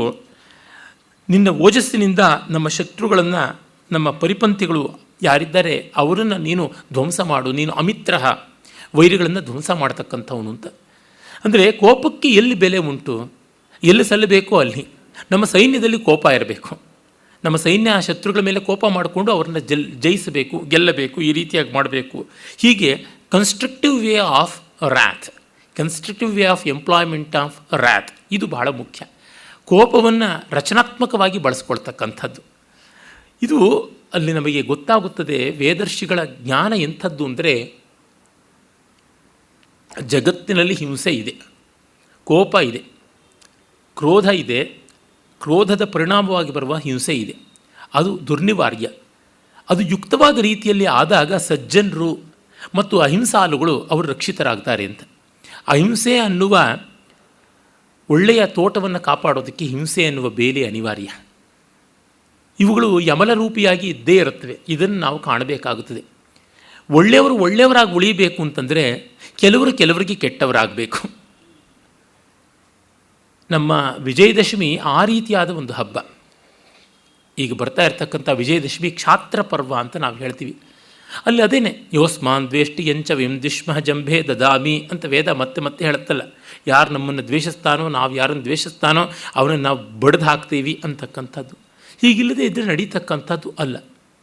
ಯಯೇವ ಸಸಜೆ ಘೋರಂ ತಯೇವ ಶಾಂತಿರಸ್ತುನಃ ಅಂತ ಅಥರ್ವವೇದ ಮತ್ತೆ ಮತ್ತೆ ಉಗ್ಗಡಿಸಿರ್ತಕ್ಕಂಥದ್ದು ಇದೇ ಕಾರಣದಿಂದ. ಮಹಾಭಾರತದಲ್ಲಿ ಅದೇ ಅರ್ಥದಲ್ಲೇ ಬರುತ್ತದೆ. ಯಾವುದು ಧರ್ಮವನ್ನು ರಕ್ಷಣೆ ಮಾಡೋದಕ್ಕಾಗಿ ಹಿಂಸೆ ಆಗುತ್ತೋ ಆ ಹಿಂಸೆಯಲ್ಲ ಅಂತ. ಅಹಿಂಸಾ ಪರಮೋ ಧರ್ಮ, ಧರ್ಮಹಿಂಸಾ ತಥೈವಚ ಅನ್ನುವ ಮಾತು ಕೂಡ ಉಂಟಲ್ಲ. ಇಲ್ಲಿ ನಮಗೆ ಗೊತ್ತಾಗುತ್ತದೆ. ಈ ಅರ್ಥದಲ್ಲಿ ಮನ್ಯು ಸೂಕ್ತವನ್ನು ನಾವು ಗಮನಿಸಿಕೊಳ್ಳಬೇಕು. ಅಭಾಗಸ್ಸನ್ನಪ ಪರೇತು ಅಸ್ಮಿತ ವಕ್ರತ್ವ ತವಿಷಸ್ಯ ಪ್ರಚೇತಃ ತಂತ್ವಾ ಮನ್ಯೋ ಅಕ್ರತುರ್ ಜಿಹೀಳಾಹಂ ಸ್ವಾತನೂರ್ಬಲದೇಯಾಯ ಮೇಹಿ ಅಯಂತೆ ಅಸ್ಮಿಪ ಮೇಹ್ಯವಾರ್ಂಗ್ ಪ್ರತೀಚೀನಃ ಸುಹರೇ ವಿಶ್ವಧಾಯ ಮನ್ಯೋ ವ್ರಜನ್ನಭಿ ಮಾಮಾ ವಿವೃತ್ಸ್ವ ಹನಾವ ದಸ್ಯೂರುತ ಬೋಧ್ಯಾಪೇ. ಯಾವ ದಸ್ಯುಗಳಿದ್ದಾರೆ ಅವರನ್ನು ನಾವು ಧ್ವಂಸ ಮಾಡೋದಕ್ಕೆ ನಿನ್ನನ್ನು ಬಳಸೋಣ ಅಂತ. ಶರೀರ ರೂಪಿ ಆದ ಮನ್ಯು ಯುಕ್ತವಾದ ಕರ್ಮದಲ್ಲಿ ಭಾಗವಹಿಸದೇ ಇದ್ದರೆ ಅದರಿಂದಾಗಿ ನಮಗೆ ಸೋಲಾಗುತ್ತದೆ. ಅದು ಖಂಡಿತ ನಮ್ಮ ಪಾಲಿಗೆ ಕೂಡದು. ಹಾಗಾಗಿ ಸಂಪತ್ತಿಗೆ ನಮಗೆ ಮನ್ಯು ಬೇಕು, ವಿಪತ್ತಿನಿಂದ ದಾಟುವುದಕ್ಕೋಸ್ಕರವಾಗಿ ಮನ್ಯು ಬೇಕು. ಆಮೇಲೆ ನಾವು ನಮ್ಮ ತನವನ್ನು ಕಾಪಾಡಿಕೊಳ್ಳೋದಕ್ಕೆ ಮನ್ಯು ಬೇಕಾಗುತ್ತದೆ. ಆದರೆ ನೀನು ನನ್ನನ್ನು ಧ್ವಂಸ ಮಾಡದೇ ಇರು. ಮಾಮ, ನನ್ನ ಕಡೆಗೆ ಬರಬೇಡ, ನನ್ನ ಕಡೆಗೆ ಬಂದು ತೊಂದರೆ ಕೊಡಬೇಡ, ಬೇರೆಯವರ ಮೇಲೆ ಆವಾಹನೆಗೊಂಡು ನನ್ನ ಕಡೆಗೆ ಬಂದು ಕಷ್ಟ ಕೊಡಬೇಡ. ಅಭಿಪ್ರೇಹಿ ದಕ್ಷಿಣತೋ ಭವ ಮೇಧಾವೃತ್ರಾಣಿ ಜಂಘನಾ ಬಭೂರಿ ಜುಹೋಮಿತೆ ಧರುಣಂ ಮಧ್ವೋ ಅಗ್ರಮುಬ ಉಪಾಂಶು ಪ್ರಥಮಾಪಿ ಭಾವ. ನಿನಗೆ ಮೊದಲು ನಿನ್ನ ಜೊತೆಯಲ್ಲಿ ನಾನು ಮಧುವನ್ನು ಸೋಮವನ್ನು ಕುಡಿಯೋದಕ್ಕೆ ಇಷ್ಟಪಡ್ತೀನಿ. ಅದು ರಹಸ್ಯವಾಗಿ ಉಪಾಂಶು ಪ್ರಥಮಾಪಿಭಾವ, ಗುಟ್ಟಾಗಿ ನಿನ್ನ ಜೊತೆ ನಾನು ಪಾರ್ಟಿ ಮಾಡ್ಕೊಳ್ಳೋಕ್ಕೆ ಇಷ್ಟಪಡ್ತೀನಿ. ಈ ಯಜ್ಞ ಮಾಡತಕ್ಕಂಥ ಯಜಮಾನ ಮನ್ಯುವಿನ ಜೊತೆಗೆ ಮೊದಲು ಸೋಮವನ್ನು ಕುಡಿಯೋದಕ್ಕೆ ಇಷ್ಟಪಡ್ತಾನೆ ಅಂತ. ಮಧ್ವೋ ಅಂದರೆ ಜೇನು, ಜೀವಪೋಷಕವಾದ ದ್ರವ್ಯ ಸೋಮ, ಅದನ್ನು ಉಪಾಂಶು ಪ್ರಥಮಾಪಿಭಾವ. ಜುಹೋಮಿತೆ ಧರುಣಂ, ನಿನಗೆ ನಾನು ಆಹುತಿಯನ್ನು ಕೊಡ್ತೀನಿ. ಅಂದರೆ ನಮ್ಮ ಜೊತೆ ನೀನು ಪಾರ್ಟಿ ಮಾಡಿಕೊಂಡು ನಮಗೆ ಅನುಕೂಲನಾಗು, ನಮ್ಮ ಶತ್ರುಗಳಿಗೆ ಪ್ರತಿಕೂಲನಾಗು ಅಂತ.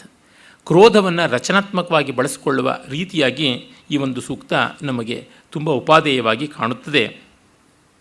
ಅದಾದ ಮೇಲೆ ನಾವು ನೋಡಬಹುದಾದ ಮತ್ತೊಂದು ಸೂಕ್ತ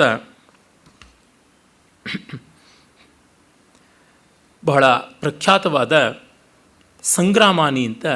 ಸಂಗ್ರಾಮಾಂಗಾನಿ ಅಂತ ಯುದ್ಧದ ಅಂಗಗಳು ಯಾವ್ಯಾವುದೆಲ್ಲ ಯುದ್ಧಗಳಲ್ಲಿ ಒದಗಿ ಬರುತ್ತವೆ ಅನ್ನೋದನ್ನು ತೋರ್ಪಡಿಸ್ತಕ್ಕಂಥ ಆ ಒಂದು ಸೂಕ್ತ ಆಯುಧಗಳಿಗೆ ಸಂಬಂಧಪಟ್ಟಂಥದ್ದು.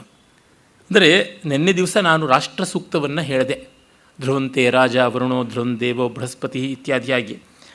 ಇಲ್ಲೆಲ್ಲ ನಾವು ಕಾಣಬೇಕಾದದ್ದು ಬಲ, ಓಜಸ್ಸು, ಶಕ್ತಿಗಳಿಗೆ ಇರುವ ಬೆಲೆ.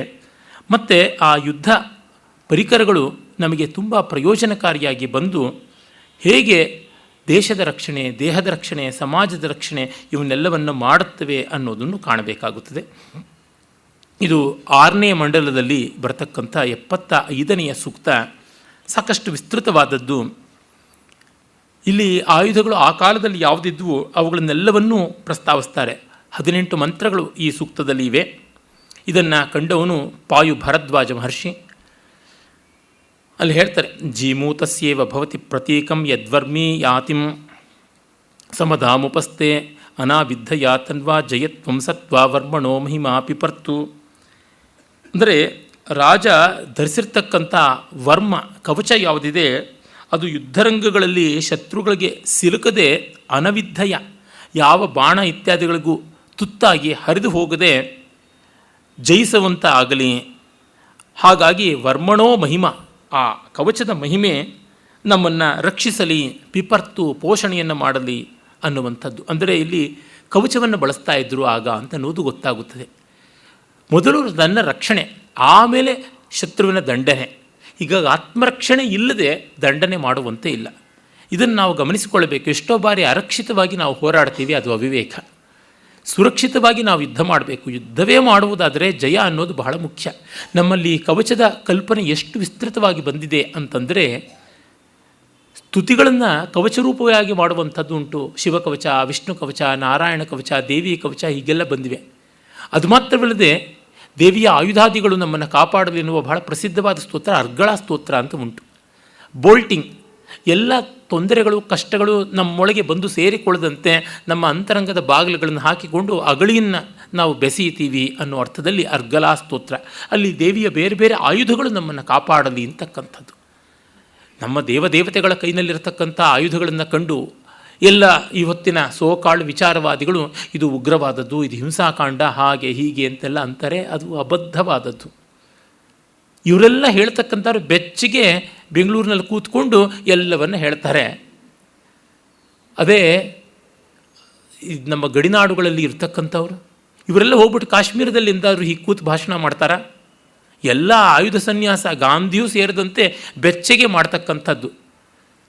ಎಷ್ಟು ಜನ ನಮ್ಮ ಸೈನಿಕರು ತಮ್ಮ ರಕ್ತವನ್ನು ಬಸಿದು ಬೊಗಸೆಗಟ್ಟಲೆ ತೂರದೇ ಇದ್ದರೆ ನಮಗೆ ರಕ್ಷಣೆ ಆಗುತ್ತದೆ. ಇದನ್ನು ನಾವು ಕಾಣಬೇಕಲ್ವ. ಇವತ್ತು ಈ ಭಾಷಣ ಮಾಡ್ತಕ್ಕಂಥ VVIP ಯಾವನೋ ಒಬ್ಬ ಎಲ್ಲ ಕಡೆ ಹೋಗ್ತಾನೆ ಅಂತಂದರೆ ಅದಕ್ಕೆ ಮೊದಲು ಅಲ್ಲಿ ಬಾಂಬ್ ಇದೆಯಾ, ಮತ್ತೊಂದಿದೆಯಾ, ಮಗದೊಂದಿದೆಯಾ ಅಂತ ಮೂಸಿ ನೋಡೋದಕ್ಕೆ ಸಾರಮೇಯ ಸಮೂಹದಿಂದ ಮೊದಲುಗೊಂಡು ಎಲ್ಲ ಇರಬೇಕಾಗುತ್ತದೆ. ಝೆಡ್ ಆರ್ಡರ್ ಪ್ರೊಟೆಕ್ಷನ್ನು ಇವೆಲ್ಲ ಇರಬೇಕು ಅಂತ. ಅದೆಲ್ಲ ಆದಮೇಲೆ ಅಹಿಂಸೆ ಅಂತ ಕೂಗಾಡ್ತಕ್ಕಂಥದ್ರೊಳಗೆ ಏನಾದರೂ ಅರ್ಥ ಉಂಟ? ಹೀಗಾಗಿ ನಾನು ಯಾವುದನ್ನು ಮಾಡ್ತಿಲ್ಲ ಅದನ್ನು ಕುರಿತು ಅಬ್ಬರದಿಂದ ಹೇಳುವುದಕ್ಕೆ ಅಧಿಕಾರ ಇಲ್ಲ. ಈ ಎಲ್ಲ ದೃಷ್ಟಿಯಿಂದ ಕಂಡಾಗ ವೇದ ತುಂಬ ಪ್ರಾಮಾಣಿಕವಾದದ್ದು ಅಂತ ಗೊತ್ತಾಗುತ್ತೆ. It is so natural and direct, honest and dignified. ಆ ಕಾರಣದಿಂದಲೇ ಈ ಹೊತ್ತಿಗೂ ಅದರ ಸಂದೇಶಕ್ಕೆ, ಅದರ ಅಸ್ತಿತ್ವಕ್ಕೆ ಬೆಲೆ ಇದೆ ಅಂತ ನಮಗೆ ಗೊತ್ತಾಗುತ್ತದೆ. ಧನ್ವನಾಘ ಧನ್ವನಾಜಿಂ ಜಯೇಮ ಧನ್ವನಾ ತೀವ್ರ ಸಮದೋ ಜಯೇಮ ಧನು ಶತ್ರೋರ್ ಅಪಕಾಮಂ ಕೃಣೋತಿ ಧನ್ವನಾ ಸರ್ವ ಪ್ರದಿಶೋ ಜಯೇಮ. ಬಿಲ್ಲು ಅದು ಬಹಳ ಮುಖ್ಯವಾದದ್ದು. ರಾಜ ಅಥವಾ ನಮ್ಮ ಯೋಧ ಧನುಸ್ಸನ್ನು ಧರಿಸಿದರೆ ಅವನೇನು ಮಾಡ್ತಾನೆ ಅಂತಂದರೆ ಸಮದನಾಗಿ ಬಲಿಷ್ಠನಾಗಿ ಬಂದು ಶತ್ರೋರ್ ಅಪಕಾಮಂ ಕೃಣೋತಿ, ಅವನನ್ನು ಆಶಾಭಂಗ ಯುಕ್ತನನ್ನಾಗಿ ಮಾಡ್ತಾನೆ, ಅವನ ನಿರೀಕ್ಷೆಗಳನ್ನೇ ಪುಡಿ ಮಾಡ್ತಾನೆ. ಹಾಗೆ ಧನ್ವನ ಸರ್ವ ಪ್ರದೇಶೋ ಜಯೇಮ, ಎಲ್ಲ ದಿಕ್ಕುಗಳಲ್ಲಿ ಕೂಡ ನಾವು ಹೋಗಿ ಜಯಿಸೋದಕ್ಕೆ ಸಾಧ್ಯವಾಗುತ್ತದೆ. ಆ ಕಾರಣದಿಂದ ಧನುಸ್ಸು ತುಂಬ ದೊಡ್ಡದು. ವಕ್ಷಂತಿ ವೇದ ಗನಿ ಕರ್ಣಂ ಪ್ರಿಯಂ ಸಖಾಯಂ ಪರಿಶಸ್ವಜಾನ ಯೋಷೇವ ಶಿಂಕ್ತೆ ವಿತತಾದಿ ಧನ್ವಜ್ಯ ಎಂ ಸಮನೆ ಪಾರಯಂತಿ. ಇನ್ನು ಆ ಧನುಸ್ಸಿನ ತುದಿ ಯಾವುದಿದೆ ಲಸ್ತಕ ಅಂತ ಕರೀತಾರೆ, ಕೋಟಿ ಅಂತಲೂ ಹೇಳ್ತಾರೆ ಅದನ್ನು. ಬಿಲ್ಲಿನ ತುದಿ, ಬಿಲ್ಲಿನ ಕೊಪ್ಪು ಅಂತಲೂ ಅದನ್ನು ಕರೀತಾರೆ. ಆ ತುದಿಗಳನ್ನು ಸೇರಿಸಿಕೊಂಡು ಬೆಸೆದಿರ್ತಕ್ಕಂಥ ಹೆದೆ ಯಾವುದಿದೆ, ಶಿಂಜಿನಿ ಅಂತ ಏನು ಕರಿತೀವಿ, ಧನುರ್ಜ್ಯ ಅಂತ ನಾವು ಹೇಳ್ತೀವಿ, ಅದು ಎಷ್ಟು ಚೆನ್ನಾಗಿ ತೋರುತ್ತದೆ ಅಂತಂದರೆ ಬಿಲ್ಲೆಂಬ ಗಂಡನಿಗೆ ಅಪ್ಪಿಕೊಂಡು ದೃಢಾಲಿಂಗನ ಮಾಡಿಕೊಂಡಿರ್ತಕ್ಕಂಥ ಸುಂದರಿ ಪತ್ನಿ ಹಾಗೆ ಕಾಣುತ್ತದೆ. ಆ ದಾಂಪತ್ಯದ ಮೂಲಕವಾಗಿ ಹುಟ್ಟುವ ಬಾಣ ಅನ್ನುವ ಸಂತಾನ ಶತ್ರುಗಳನ್ನು ಧ್ವಂಸ ಮಾಡೋದ್ರೊಳಗೆ ಯಾವ ಆಶ್ಚರ್ಯವೂ ಇಲ್ಲ ಅನ್ನುವಂಥದ್ದು. ಮತ್ತು ಅದನ್ನು ರಾಜ ತೇ ಆಚರಂತಿ ಸಮನೆ ವಯೋಷಾ ಮಾತೇವ ಪುತ್ರಂ ಬಿವೃತಾಮುಪಸ್ಥೆ ಅಪಶತ್ರುನ್ ವಿದ್ಯತಾಂ ಸಂವಿಧಾನೆ ಆರ್ತ್ನಿ ಇಮೆ ವಿಸ್ಫುರಂತಿ ಅಮಿತ್ರಾನ್ ಅಂತ ಇಲ್ಲಿ ಪುಲ್ಲಿಂಗದಲ್ಲಿ ಮಿತ್ರ ಶಬ್ದ ಬಂದಿದೆ. ಲೌಕಿಕ ಸಂಸ್ಕೃತದಲ್ಲಿ ಅದು ನಪುಂಸಕಲಿಂಗ ಮಿತ್ರಾಣಿ, ಮಿತ್ರಂ ಮಿತ್ರೇ ಮಿತ್ರಾಣಿ, ಇಲ್ಲಿ ಮಿತ್ರಾನ್ ಅಂತ ಪುಲ್ಲಿಂಗ ಬಹುವಚನ ಬಂದಿದೆ. ಆದರೂ ಇದು ಅಮಿತ್ರಾನ್ ಅಂತ ಶತ್ರು ಅನ್ನೋ ಅರ್ಥದಲ್ಲಿ ಅಮಿತ್ರಾಣಿ ಅಂತಲೇ ಲೌಕಿಕ ಸಂಸ್ಕೃತದಲ್ಲಿ. ವೈದಿಕದಲ್ಲಿ ನಮ್ಮ ಪಾಣಿನಿಯ ಎಷ್ಟೋ ನಿಯಮಗಳು ಅಲ್ಲಿ ಸಲ್ಲುವಂಥದ್ದಲ್ಲ, ಅಮರಕೋಶದ ಎಷ್ಟೋ ನಿಯಮಗಳು ಅಲ್ಲಿ ಸಲ್ಲುವಂಥದ್ದಲ್ಲ. ಛಂದಸಿ ಬಹುಲಂ ಅಂತಲೇ ಒಂದು ಸ್ತೋತ್ರ ಎಷ್ಟೋ ಪ್ರಶ್ನೆಗಳಿಗೆ ಉತ್ತರ ಕೊಟ್ಟುಬಿಡುತ್ತದೆ. ಹೀಗಾಗಿ ಆರ್ಕೇಯಿಕ್ ಫಾರ್ಮ್, ಪ್ರಾಚೀನವಾದ ರೂಪಗಳು, ಅವಿಕಸಿತವಾದ ರೂಪಗಳು, ಅನಿಶ್ಚಿತವಾದ ರೂಪಗಳು ಅನ್ನೋದು ನಿಜ. ಆದರೆ ಇಲ್ಲಿಯ ಕಲ್ಪನೆ ಕಾವ್ಯ ತುಂಬ ಚೆನ್ನಾಗಿರ್ತಕ್ಕಂಥದ್ದು.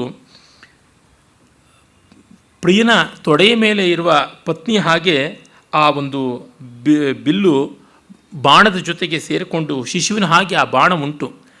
ಮಾತೇವ ಪುತ್ರಂ, ಮಗುವನ್ನು ಲಾಲಿಸಿ ಮುಂದುವರಿಸುವ ಹಾಗೆ ಆ ಬಿಲ್ಲು ಬಾಣವನ್ನು ಪ್ರೇರಿಸುತ್ತದೆ. ಹಾಗೆ ರಾಜನು ಈ ಬಿಲ್ಲು ಬಾಣ ಹೆದೆ ಅನ್ನುವ ಕುಟುಂಬವನ್ನು ಇಟ್ಟುಕೊಂಡು ತನ್ಮೂಲಕವಾಗಿ ಜಿಗೀಷುವಾಗ್ತಾನೆ, ಶತ್ರುಗಳನ್ನು ಧ್ವಂಸ ಮಾಡ್ತಾನೆ. ಹಾಗೆ ಅಪಶತ್ರು ವಿದ್ಯತಾಂ, ಶತ್ರುಗಳನ್ನು ಈ ಬಾಣಗಳು ಸೀಳಲಿ, ಈ ಬಿಲ್ಲು ಮತ್ತು ಹೆದೆ ಅನ್ನುವ ಗಂಡ ಹೆಂಡಿರ ಮೂಲಕವಾಗಿ ಹುಟ್ಟಿದ ಬಾಣ ಅನ್ನುವ ಸಂತಾನ ಶತ್ರುಗಳನ್ನು ಧ್ವಂಸ ಮಾಡಲಿ ಅನ್ನುವ ಮಾತು ಬರ್ತದೆ. ಬಹ್ವೀನಾಂ ಪಿತಾ ಬಹುರಸ್ಯ ಪುತ್ರ ಚಿಶ್ವ ಕೃಣೋತಿ ಸಮನಾವಗತ್ಯ ಇಷುಧಿ ಸಂಕಾಪೃತನಾಶ್ಚ ಸರ್ವಾ ಪೃಷ್ಠೇ ನಿನದ್ಧೋ ಜಯತಿ ಪ್ರಸೂತಃ. ಆಮೇಲೆ ನಾವು ನೋಡ್ತಕ್ಕಂಥದ್ದು ಬತ್ತಳಿಕೆ. ನಿಷಂಗ ಇಷುಧಿ ಅಂತೆಲ್ಲ ಕರೀತಾರೆ. ಇಷು ಅಂದರೆ ಬಾಣ, ಇಷುಧಿ ಬಾಣವನ್ನು ಇಟ್ಕೊಂಡಿರ್ತಕ್ಕಂಥದ್ದು. ಕ್ವೀರ್ ಅಂತ ನಾವೇನು ಹೇಳ್ತೀವಿ, ಬತ್ತಳಿಕೆ. ಜಲಧಿ, ಜಲವನ್ನು ಇಟ್ಕೊಂಡಿರ್ತಕ್ಕಂಥದ್ದು ಜಲಧಿ, ಪಯೋಧಿ, ಉದಧಿ, ಹೀಗೆ ಸಮುದ್ರಕ್ಕೆ ಹೇಳ್ತೀವಲ್ಲ ಹಾಗೆ. ಆ ಒಂದು ಬಿಲ್ಲಿನ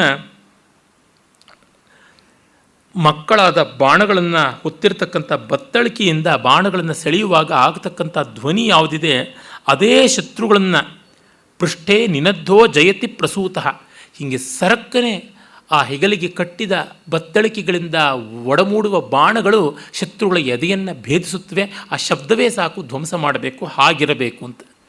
ಅಂದರೆ ಬಲಪ್ರಯೋಗಕ್ಕಿಂತ ಬಲಪ್ರಯೋಗ ಮಾಡ್ತೀನಿ ಅನ್ನೋ ಭಾವವೇ ಹೆಚ್ಚು ಬಲಿಷ್ಠವಾಗಿರಬೇಕು ಅಂತ. ನೋಡಿ, ಬಲಪ್ರಯೋಗ ಮಾಡಿದ್ಮೇಲೆ ಮುಗೀತು, ಇಷ್ಟೇನಾ ಬಲ ಅಂತ. ಅದಕ್ಕೆ ಮುಂಚೆ ಏನೆಲ್ಲ ಆಗಬಹುದು ಅನ್ನೋ ಭಯ ಇರುತ್ತೆ. ಈ ಅರ್ಥದಲ್ಲಿ ಕಂಡಾಗಲೂ ಸ್ವಾರಸ್ಯ ಗೊತ್ತಾಗುತ್ತದೆ. ಆಮೇಲೆ ರಥೇ ತಿಷ್ಟನ್ನೈತಿ ವಾಜಿನಃ ಪುರೋ ಯತ್ರ ಯತ್ರ ಕಾಮಯತೆ ಸುಶಾರತಿ ಅಭಿಶೂನಾಂ ಮಹಿಮಾನಂ ಪನಾಯತ ಮನಃ ಪಶ್ಚಾದನು ಯಚ್ಛಂತಿ ರಶ್ಮಯ. ಈಗ ರಥವನ್ನು ಕುರಿತು ಹೇಳ್ತಕ್ಕಂಥದ್ದು. ಸಾರಥಿ ತನ್ನಿಚ್ಛೆಯಂತೆ ರಥಿಯ ಬೈಕೆಯಂತೆ ಹೋಗುವ ರಥಗಳ ರಶ್ಮಿಗಳನ್ನು ಅಂದರೆ ಕಡಿವಾಣಗಳನ್ನು ಹಿಡ್ಕೊಂಡು ಕುದುರೆಗಳನ್ನು ಮುಂದೆ ಸಾಗಿಸ್ತಾನೆ. ಆ ಧೂಳು ಎಬ್ಬಿಸ್ತಕ್ಕಂಥ ಕುದುರೆಗಳ ಗೊರಸುಗಳು ನಮ್ಮನ್ನು ಕಾಪಾಡಲಿ, ನಮಗೆ ಜಯವನ್ನು ತಂದುಕೊಡಲಿ. ತೀವ್ರಾನ್ ಘೋಷಾನ್ ಕೃಣ್ವತೆ ವೃಷಪಾಣಯೋ ಅಶ್ವಾರಥೇ ಬಿಸ್ಸಹ ವಾಜಯಂತಹ ಅವಕ್ರಾಮಂತಹ ಪ್ರಪದೈರಮಿತ್ರಾನ್ ಕ್ಷಿಣಂತಿ ಶತ್ರುನ್ ಅನಪವ್ಯಯಂತಹ. ಶತ್ರುಗಳನ್ನು ಗೆಲ್ಲುವುದಕ್ಕೆ ಈ ಗೊರಸಿನ ಧ್ವನಿಗಳೇ ಸಾಕು ಅಂತ. ಈ ಮಂತ್ರಗಳನ್ನು ನೋಡ್ತಾ ಇದ್ದರೆ ಮುಂದೆ ಉತ್ತರೋತ್ತರವಾಗಿ ವೀರಕಾವ್ಯಗಳು ಬಂತಲ್ಲ, ಅಲ್ಲಿ ಕುದುರೆಗಳ ಗೊರಸು ಎಷ್ಟು ಕೋಲಾಹಲ ಮಾಡಲಿ. ಧಾಟಿ ಘೋಟಕ ರತ್ನಘಟ್ಟನ ಮಿಲದ್ರಾಗಿಷ್ಟ ಘಂಟಾರವ ಟಾಟಂಕಾರ ವಿಲುಂಟ ಲುಂಠನ ಮದೋನ್ಮತ್ತಾಹಿತ ಕ್ಷೋಡಿ ಭೃತ್ ಅಂತೆಲ್ಲ ಶ್ರೀನಾಥಾದಿಗಳು ದೊಡ್ಡ ದೊಡ್ಡ ಸಮಾಸವನ್ನು ಮಾಡ್ತಾರಲ್ಲ, ಆ ರೀತಿಯ ಸಮಾಸಗಳಿಗೆ ಬೇಕಾದ ಮೂಲ ಸಾಮಗ್ರಿ. ನಿನ್ನ ಶತ್ರುರಾಜರ ಮೇಲೆ ನೀನು ಕುದುರೆಯನ್ನು ಏರಿ ಕಡಿವಾಣವನ್ನು ಎಳೆದು ಹೋಗ್ತಾ ಇದ್ದರೆ ಅವುಗಳ ರತ್ನ ಖಚಿತವಾದ ಅಲಂಕಾರವನ್ನುಳ್ಳಂಥ ಬಲವಾದ ದೃಢವಾದ ಗೊರಸುಗಳಿಂದ ನೆಲ ಕೆದಕಲ್ಪಟ್ಟು ಆ ಧೂಳಿ ಎದ್ದು ಶತ್ರು ಸೈನ್ಯವನ್ನು ಅದೇ ಮುಚ್ಚಾಕಿ ಸಮಾಧಿ ಮಾಡಲಿ ಅನ್ನುವ ತಾತ್ಪರ್ಯದ ಪದ್ಯಗಳೆಲ್ಲ ಬರೆಯೋದಕ್ಕೆ ಬೇಕಾಗುವಂತೆ ಇಲ್ಲಿ ಉತ್ಪ್ರೇಕ್ಷಕರನ್ನು ನಾವು ಕಾಣುವುದಾಗುತ್ತದೆ. ಆಮೇಲೆ ಕವಿ ಹೇಳ್ತಾನೆ, ರಥವಾಹನಂ ಹವಿರಸ್ಯ ನಾಮ ಯತ್ರಾಯುಧಂ ನಿಹಿತಮಸ್ಯ ವರ್ಮ ತತ್ರ ರಥಮುಪ ಶಗ್ಮಂ ಸದೇಮ ವಿಶ್ವಾಹ ವಯಂ ಸುಮನಸ್ಯಮಾನಾಹ. ಈ ರಥಪಾಲಕರು ಯಾರಿದ್ದಾರೆ ಅವರು ನಮಗೆ ತುಂಬ ಮುಖ್ಯ ಅಂತ. ರಥದಲ್ಲಿ ಸಾರಥಿ ಒಬ್ಬ ಅಲ್ಲದೆ ರಥದ ಚಕ್ರಗಳನ್ನು ಕಾಪಾಡೋದಕ್ಕಿರ್ತಾರೆ. ಮಹಾಭಾರತದಲ್ಲಿ ಆ ವಿವರಗಳೆಲ್ಲ ಬರ್ತವೆ. ಚಕ್ರಪಾಲಕರು ಇರ್ತಾರೆ, ಮತ್ತು ರಥದೊಳಗೆ ಆಯುಧಗಳನ್ನು ಎತ್ತಿ ಕೊಡತಕ್ಕಂಥವರು ಇಬ್ಬರು ಇರ್ತಾರೆ. ರಥ ಇದ್ದರೆ ಅಷ್ಟು ರಥಕ್ಕೆ ಚಕ್ರಗಳೆಷ್ಟಿದ್ದರೆ ಅಷ್ಟು ಚಕ್ರಪಾಲಕರು ಇರ್ತಾರೆ. ಆಮೇಲೆ ಕುದುರೆಗಳನ್ನು ಸಾರಥಿಯಲ್ಲದೆ ಮತ್ತೆ ಕೆಲವರು ನೋಡ್ಕೊಳ್ಳೋದಕ್ಕಿರ್ತಾರೆ. ಹೀಗೆ ಒಂದು ರಥಕ್ಕೆ 10-12 ಜನ ಅಂತ ಇರ್ತಾರೆ. ಅವರೆಲ್ಲರೂ ಕೂಡ ತುಂಬ ಅಚ್ಚುಕಟ್ಟಾಗಿ ನಮ್ಮ ಜೊತೆಗೆ ಹೊಂದಿಕೊಂಡು ಬರಲಿ, ಅವರು ಜಯದ ಕಡೆಗೆ ನಮ್ಮನ್ನು ಸೇರಿಸಲಿ ಅನ್ನುವಂಥದ್ದನ್ನು ನಾವು ಕಾಣ್ತೀವಿ. ಅವರು ತಾವು ತಮ್ಮಂತೆಯೇ ಬಲಿಷ್ಠರಾಗಿರ್ತಕ್ಕಂಥವರು, ಆಮೇಲೆ ನಂಬಿಕೆಗೆ ಅರ್ಹರಾಗಿರ್ತಕ್ಕಂಥವರು, ಅವರು ಕೂಡ ಯುದ್ಧವನ್ನು ಬಲ್ಲಂಥವರು. ಸ್ವಾದುಶಂಸದ ಪಿತರೋ ವಯೋಧ ಕೃಚ್ಛ್ರೇಶ್ರಿತ ಶಕ್ತಿವಂತೋ ಗಭೀರಾ ಚಿತ್ರಸೇನಾ ಇಶುಬಲಾ ಅಮೃದ್ರಾ ಸತೋ ವೀರಾ ಉರವೋ ವ್ರಾತ್ರಸಾಹ, ಈ ರೀತಿಯಾಗಿ ಇರ್ತಾರೆ. ಹೀಗೆ ಇವೆಲ್ಲರೂ ಸೇರಿ ಯುದ್ಧವನ್ನು ನಡೆಸಿ ಜಯವನ್ನು ತಂದುಕೊಡಬೇಕು ಅಂತ ಇಲ್ಲಿ ನೋಡಿ. ಹಾಗಾಗಿ ಕವಚ, ಬಿಲ್ಲು, ಬಿಲ್ಲಿನ ಹೆದೆ, ಆಮೇಲೆ ಬಾಣಗಳು, ಬಾಣಗಳ ಬತ್ತಳಿಕೆ, ಸಾರಥಿ, ಕಡಿವಾಣ, ಕುದುರೆ, ರಥ, ರಥಪಾಲಕರು, ಇವರೆಲ್ಲರ ಬಗೆಗೂ ಬರ್ತದೆ. ಅದಾದ ಮೇಲೆ ಇವರಿಗೆ ಪ್ರೇರಕರಾಗಿ ಹಿನ್ನೆಲೆಯಲ್ಲಿ ಇರ್ತಾರಲ್ಲ ಅವರು, ಯಾವುದನ್ನು ಪ್ಯಾಸಿವ್ ಆರ್ಮಿ ಅಂತ ಕರೀತಾರಲ್ಲ, ಅದರ ಬಗ್ಗೆ ಕೂಡ ಬರ್ತದೆ. ಬ್ರಾಹ್ಮಣ ಸಪ್ಪಿತರ ಸೌಮ್ಯಾಸ ಶಿವೇನೋ ದ್ಯಾವಾ ಪೃಥಿವಿ ಅನೇಹಸ ಪೂಷಾನ ಪಾಂತು ದುರಿತ ಧೃತ ವೃಧೋ ರಕ್ಷಾ ಮಾಕಿರ್ನೋ ಅಘಶಂಸ ಈಶತ. ಅಂದರೆ ಈ ಒಂದು ಸೈನ್ಯದ ಹಿಂದೆ ಬ್ರಾಹ್ಮಣರು, ಜ್ಞಾನಿಗಳು, ಈ ಯುದ್ಧದ ತಂತ್ರವನ್ನು, ಅದಕ್ಕೆ ಬೇಕಾದ ರಾಜನೀತಿಯನ್ನು ವ್ಯವಸ್ಥೆ ಮಾಡತಕ್ಕಂಥವ್ರು ಅವರಿರಲಿ, ಮತ್ತು ಇದಕ್ಕೆ ಬೇಕಾದಂತೆ ದುಡಿತಕ್ಕಂಥವ್ರು ಯಾರಿದ್ದಾರೆ ಅವರೆಲ್ಲರೂ ಕೂಡ ಇರಲಿ. ಆಮೇಲೆ ಈ ಯಜ್ಞಾದಿಗಳನ್ನು ಮಾಡತಕ್ಕಂಥ ಯಜಮಾನರು, ಸಾಮಾನ್ಯ ಜನ, ಲೋಕಸಾಮಾನ್ಯ, ಅವರು ಇರಲಿ. ಇವರೆಲ್ಲರೂ ಇದ್ದು ಕಾಪಾಡಲಿ ಈ ಯುದ್ಧದ ಸೇನಾ ಸನ್ನಾಹವನ್ನು ಅಂತ. ಒಂದು ಯುದ್ಧಕ್ಕೆ ಸೇನೆ ಹೊರಡುತ್ತದೆ ಅಂದರೆ ಅದರ ಹಿಂದೆ ಎಷ್ಟು ಜನ ಅಡಿಗೆಯವರು ಬೇಕು, ಚರ್ಮಕಾರರು ಬೇಕು, ಆಯುಧಕಾರರು ಬೇಕು, ರಥಕಾರರು ಬೇಕು, ಮತ್ತು ಕಾಸ್ತಾರರು ಬೇಕು, ಆನೆಗಳ ಮಾವಟಿಗರು ಬೇಕು, ಆನೆಗಳನ್ನು ಸ್ನಾನ ಮಾಡಿಸೋರು, ಅದಕ್ಕೆ ಆಹಾರವನ್ನು ಇದು ಮಾಡ್ತಕ್ಕಂಥವ್ರು, ಮತ್ತು ಮದ್ಯವನ್ನು ತಯಾರು ಮಾಡೋರು ಎಷ್ಟು ಜನ ಬೇಕು, ಶೌಂಡಿಕಿಯರು ಅಂತ ಕರೀತಾರೆ, ಅವರು ಬೇಕು, ಮತ್ತು ಅವ್ರನ್ನ ರಂಜಿಸ್ತಕ್ಕಂಥ ಹೆಣ್ಣು ಮಕ್ಕಳು ಬೇಕು, ಎಷ್ಟೆಲ್ಲ ಜನ ಬೇಕಾಗ್ತಾರೆ. ಒಂದು ಮಹಾ ಸೇನೆಯ ಹಿಂದೆ ಮಹಾ ಸೇನೆಯೇ ಇನ್ನೊಂದಿರುತ್ತದೆ. ಅಷ್ಟೆಲ್ಲ ಇಲ್ಲದೆ ಆಗುವಂಥದ್ದಲ್ಲ, ಅದರ ಕಡೆಗೆ ಗಮನ ಉಂಟು. ಸುಪರ್ಣಂ ವಸ್ತೆ ಮೃಗೋ ಅಸ್ಯ ದಂತೋ ಗೋಭಿಸ್ಸನ್ನದ್ಧ ಪತತಿ ಪ್ರಸೂತ ಯತ್ರ ನರಸ್ಸಂಚವಿ ಛದ್ರವಂತಿ ತತ್ರಾಸ್ಮಭ್ಯಮಿಷವಃ ಶರ್ಮ ಶಂಸಂ. ಇನ್ನು ಗರುಡನ ರೆಕ್ಕೆಯ ಗರಿಗಳನ್ನು ಸಿಕ್ಕಿಸಿಕೊಂಡು, ಸುಪರ್ಣನ ರೆಕ್ಕೆಗಳನ್ನು ಸಿಕ್ಕಿಸಿಕೊಂಡು ಸುಪರ್ಣನಂತೆ ಹಾರಿ ಹೋಗುವ, ಜಿಂಕಿಯಂತೆ ಓಡುವಂತಹ ಬಲಿಷ್ಠವಾದ ಕ್ರೂರ ಹಿಂಸ ಮೃಗಗಳ ದಂತಗಳಂತೆ ಮೊನಚಾಗಿರ್ತಕ್ಕಂಥ ಬಾಣಗಳು ಯಾವುದಿವೆ ಅವು ಸನ್ನದ್ಧವಾಗಿದ್ದು ಶತ್ರುಗಳ ವರ್ಮವನ್ನು ಅಂದರೆ ನೆಮ್ಮದಿಯನ್ನು, ಕವಚವನ್ನು ಭೇದಿಸುವಂತೆ ಆಗಲಿ, ಮತ್ತು ಅವು ವಿಷಮಿಶ್ರಿತವಾಗಿರಬೇಕು, ವಿಷಾಕ್ತವಾಗಿರಬೇಕು ಆ ಬಾಣಗಳು ಅಂತ ಹೇಳ್ಬಿಟ್ಟಂತಾರೆ. ವಿಷದ ಲೇಪ ಇರತಕ್ಕಂಥ ಬಾಣಗಳಿಂದ ಶತ್ರು ಒಂದು ಸ್ವಲ್ಪ ಗಾಯ ಆದರೂ ಸಾಯ್ತಾನೆ, ಆ ರೀತಿಯಾಗಿರಬೇಕು. ಮತ್ತು ಆ ಬಾಣಗಳು ಲೋಹಮಯವಾಗಿರಬೇಕು. ಆಮೇಲೆ ಅವು ಬೇರೆ ಬೇರೆ ದಿವ್ಯಾಸ್ತ್ರಗಳ ಸತ್ವವನ್ನು ಹೊಂದಿರುವಂಥವಾಗಿರಬೇಕು. ಮತ್ತು ಅವು ಶತ್ರುಗಳನ್ನು ಕೊಲ್ಲದೆ ಮರಳಿ ಬರಬಾರದು. ಈ ರೀತಿಯಾಗಿರ್ತಕ್ಕಂಥ ಬಾಣಗಳು ನಮಗೆ ಜಯವನ್ನು ಕೊಡಬೇಕು ಅನ್ನುವಂಥ ಭಾವ ಕೂಡ ಇಲ್ಲಿ ಕಂಡುಬರುತ್ತದೆ. ಯತ್ರ ಬಾಣ ಸಂಪತಂತಿ ಕುಮಾರಾಭಿಷಿಕಾ ಇವ ತತ್ರ ನೋ ಬ್ರಹ್ಮಣಸ್ಪತಿ ಅದಿತಿ ಶರ್ಮ ಯಚ್ಚತು ವಿಶ್ವಾಹ ಶರ್ಮ ಯಚ್ಚತು ಮರ್ಮಾಣಿ ತೇ ವರ್ಮಣ ಛಾದಯಾಮಿ ಸೋಮಸ್ತ್ವ ರಾಜಾಮೃತೇನಾತು ವಸ್ತಾಂ ಉರೋರ್ವರೀಯೋ ವರುಣಸ್ತೆ ಕೃಣೋತು ಜಯಂತು ತ್ವಾನುದೇವ ಮದಂತು. ಈ ಬಾಣಗಳು ಒಳ್ಳೆಯ ಮಕ್ಕಳು ತಮ್ಮ ತಂದೆ ತಾಯಂದ್ರನ್ನು ಹೇಗೆ ಕಾಪಾಡ್ತಾರೋ ಹಾಗೆ ಕಾಪಾಡಲಿ, ಮತ್ತು ಈ ಕವಚಗಳು ಪ್ರೀತಿಯಿಂದ ನಮ್ಮನ್ನು ಮುಚ್ಚಿ ಹೇಗೆ ವರುಣ ತನ್ನ ಋತದ ಆವರಣದ ಮೂಲಕವಾಗಿ ನಮಗೆ ನೆಮ್ಮದಿಯನ್ನು, ಬಲವನ್ನು, ಶಾಂತಿಯನ್ನು ಕೊಡ್ತಾನೋ ಹಾಗೆ ಕೊಡಲಿ. ಸೋಮ ನಮ್ಮನ್ನು ಪೋಷಕ ದ್ರವ್ಯವಾಗಿ ಹೇಗೆ ರಂಜಿಸ್ತಾನೋ ಆ ರೀತಿಯ ಆಪಾದ ಮಸ್ತಕವು ಆಚ್ಛಾದ ಮಾಡಲಿ. ಈ ಮೂಲಕವಾಗಿ ನಮ್ಮ ಆಯುಧಗಳು ಶತ್ರು ಧ್ವಂಸವನ್ನು, ನಮ್ಮ ಕವಚಾದಿಗಳು ನಮ್ಮ ರಕ್ಷಣೆಯನ್ನು ಎರಡನ್ನೂ ಮಾಡುವಂತೆ ಆಗಲಿ ಅನ್ನೋ ಪ್ರಾರ್ಥನೆ ಇಲ್ಲಿ ಕಾಣಿಸ್ಕೊಳ್ಳುತ್ತದೆ. ಆಲಕ್ತ ಯಾ ಶೀರ್ಣ್ಯಥೋ ಯಸ್ಯ ಅಯೋಮುಖಂ ಇದಂ ಪರ್ಜನ್ಯ ರೇತಸ ಇಶ್ವೈ ದೇವ್ಯೈ ಬೃಹನ್ನಮಃ. ಮಳೆ ಬಂದಂತೆ ಬರಬೇಕು, ಬಾಣಗಳ ಮಳೆ ಬರಬೇಕು, ವಿಷದಿಗ್ಧವಾದ ಬಾಣಗಳಿರಬೇಕು. ರುರು ಅನ್ನುವ ಜಿಂಕೆ ಹೇಗೆ ಓಡುತ್ತದೆ ಆ ರೀತಿಯಲ್ಲಿ ಓಡಬೇಕು. ಕಬ್ಬಿಣದ ಅಥವಾ ತಾಮ್ರದ ಫಲ ಅಂದರೆ ತುದಿ ಯಾವುದಿದೆ, ಬಾಣದ ತುದಿ, ಅದು ನೇರವಾಗಿ ಹೋಗಿ ಗುರಿಯನ್ನು ಮುಟ್ಟಿ ಬರಬೇಕು, ತಟ್ಟಿ ಬರಬೇಕು, ಕೊಂದು ಬರಬೇಕು. ಶತ್ರುಗಳೊಬ್ಬರೂ ಕೂಡ ಉಳಿಯಬಾರದು. ಆ ಜಂಘಂತಿ ಸಾನ್ವೇಷಾಂ ಜಘನ ಉಪಜಿಜ್ಞತೆ ಅಶ್ವಜನಿ ಪ್ರಚೇತಸೋಶ್ವಾನ್ ಸ್ವಮಸ್ತು ಚೋದಯ. ನಮ್ಮ ಕುದುರೆಗಳು ಅದೇ ರೀತಿಯಲ್ಲಿ ಇಷ್ಟು ಸಹಕಾರಿಗಳಾಗಿ ರಥದಲ್ಲಿ ಓಡಬೇಕು, ಓಡಿ ಗುರಿಯನ್ನು ಸಾರಬೇಕು, ಶತ್ರು ಸೇನೆಯನ್ನು ಭೇದಿಸಬೇಕು ಅನ್ನುವ ಧೀರೋದಾರವಾದ ಭಾವಗಳಿಂದ ಕೂಡಿರತಕ್ಕಂಥ ಮಂತ್ರಗಳಿಂದ ಈ ಒಂದು ಆಯುಧ ಸ್ತುತಿಯ ಸೂಕ್ತಗಳನ್ನು ನಾವು ನೋಡ್ತೀವಿ. ಸಂಗ್ರಾಮಂಗಾನಿ ಅಂತನ್ನುವಂಥದ್ದು. ಇದಾದ ಮೇಲೆ ನಾವು ಕಾಣಬೇಕಾಗಿರ್ತಕ್ಕಂಥದ್ದು ಮೃತ್ಯು ಸೂಕ್ತ, ಪಿತೃಸೂಕ್ತ ಅಂತೆಲ್ಲ ಹಲವು ಬಗೆಯಲ್ಲಿ ಕೀರ್ತಿತವಾದ ಕೆಲವು ಸೂತ್ರಗುಚ್ಛ. ಈ ಸೂತ್ರಗುಚ್ಛದಲ್ಲಿ ದಶಮಮಂಡಲದ 135ನೇ ಸೂಕ್ತ ಒಂದುಂಟು. ಅದು ಕುಮಾರ ಯಾಮಾಯನ ಅನ್ನುವ ಒಂದು ಸೂಕ್ತ. ಇಲ್ಲಿಯ ಕೆಲವು ಮಂತ್ರಗಳು ತುಂಬ ಮಾರ್ಮಿಕವಾಗಿವೆ. ಸಾವು ಮೊದಲಿಂದಲೂ ನಮಗೆ ಭಯಕಾರಕವಾದದ್ದು. ತುಂಬ ಭಯವನ್ನು ತಂದುಕೊಡ್ತಕ್ಕಂಥದ್ದು ಸಾವೇ. ಸಾವನ್ನೋದು ಈ ನಮ್ಮ ಇಹಲೋಕಕ್ಕೆ ನಮಗೆ ಇರತಕ್ಕಂಥ ಸಂಪರ್ಕವನ್ನು ಸಂಪೂರ್ಣವಾಗಿ ಕಡಿದು ಬಿಡುತ್ತದೆ. ಆದರೆ ಅದನ್ನು ಮೀರುವುದಕ್ಕೆ ಯಾರಿಂದಲೂ ಆಗೋಲ್ಲ. ಅದಾದ ಮೇಲೆ ಏನಾಗುತ್ತೆ ಅಂತ ನಮಗೆ ಗೊತ್ತಿಲ್ಲ. ಹೀಗಾಗಿ ಬದುಕಿನ ಬಗ್ಗೆಗಿಂತ ಸಾವಿನ ಬಗ್ಗೆ ಹೆಚ್ಚು ಊಹೆಗಳು, ಬದುಕಿನ ಬಳಿಕ ಏನಾಗುತ್ತದೆ, ಸಾವಿನ ಬಳಿಕ ಏನಾಗುತ್ತದೆ ಅನ್ನೋದ್ರ ಬಗ್ಗೆ ಕಲ್ಪನೆಗಳು, ಇವೆಲ್ಲ ತುಂಬ ಬೆಳ್ಕೊಂಡಿರ್ತಕ್ಕಂಥದ್ದು. ಇದು ವೇದದಲ್ಲಿ ಸಾಕ್ಷಾತ್ತಾಗಿ ತೋರಿಕೊಳ್ಳೋದ್ರೊಳಗೆ ಯಾವ ಆಶ್ಚರ್ಯವೂ ಇಲ್ಲ. ಅಂಥ ಒಂದು ಈ ಕುಮಾರ ಯಾಮಾಯನ ಸೂಕ್ತದಲ್ಲಿ ಬರ್ತಕ್ಕಂಥ ಕೆಲವು ಮಂತ್ರಗಳನ್ನು ನೋಡ್ಬೋದು. ಒಟ್ಟು 7 ಮಂತ್ರಗಳಲ್ಲಿ ಕೆಲವನ್ನು ನಾವು ಕಾಣಬಹುದು. ಯಸ್ಮಿನ್ ವೃಕ್ಷೇ ಸುಫಲಾಶೇ ದೇವೈಸ್ಸಂಪಿಪತೆ ಯಮಃ ಅತ್ರ ನೋ ವಿಶ್ಪತಿ ಪಿತಾ ಪುರಾಣಾಂ ಅನುವೇನತಿ. ಇಲ್ಲಿ ನಾವು ಕಾಣಬೇಕಾದ್ದು ಯಮನ ಒಂದು ಹೃದಯವಾದ ಚಿತ್ರಣ. ವೇದಗಳ ಯಮ ತುಂಬ ಭಯಾನಕ ಅಲ್ಲ. ಆತ ಜ್ಞಾನಿ, ಮೊದಲಿಗೂ ತಾನೇ ತೀರಿಕೊಂಡವನು.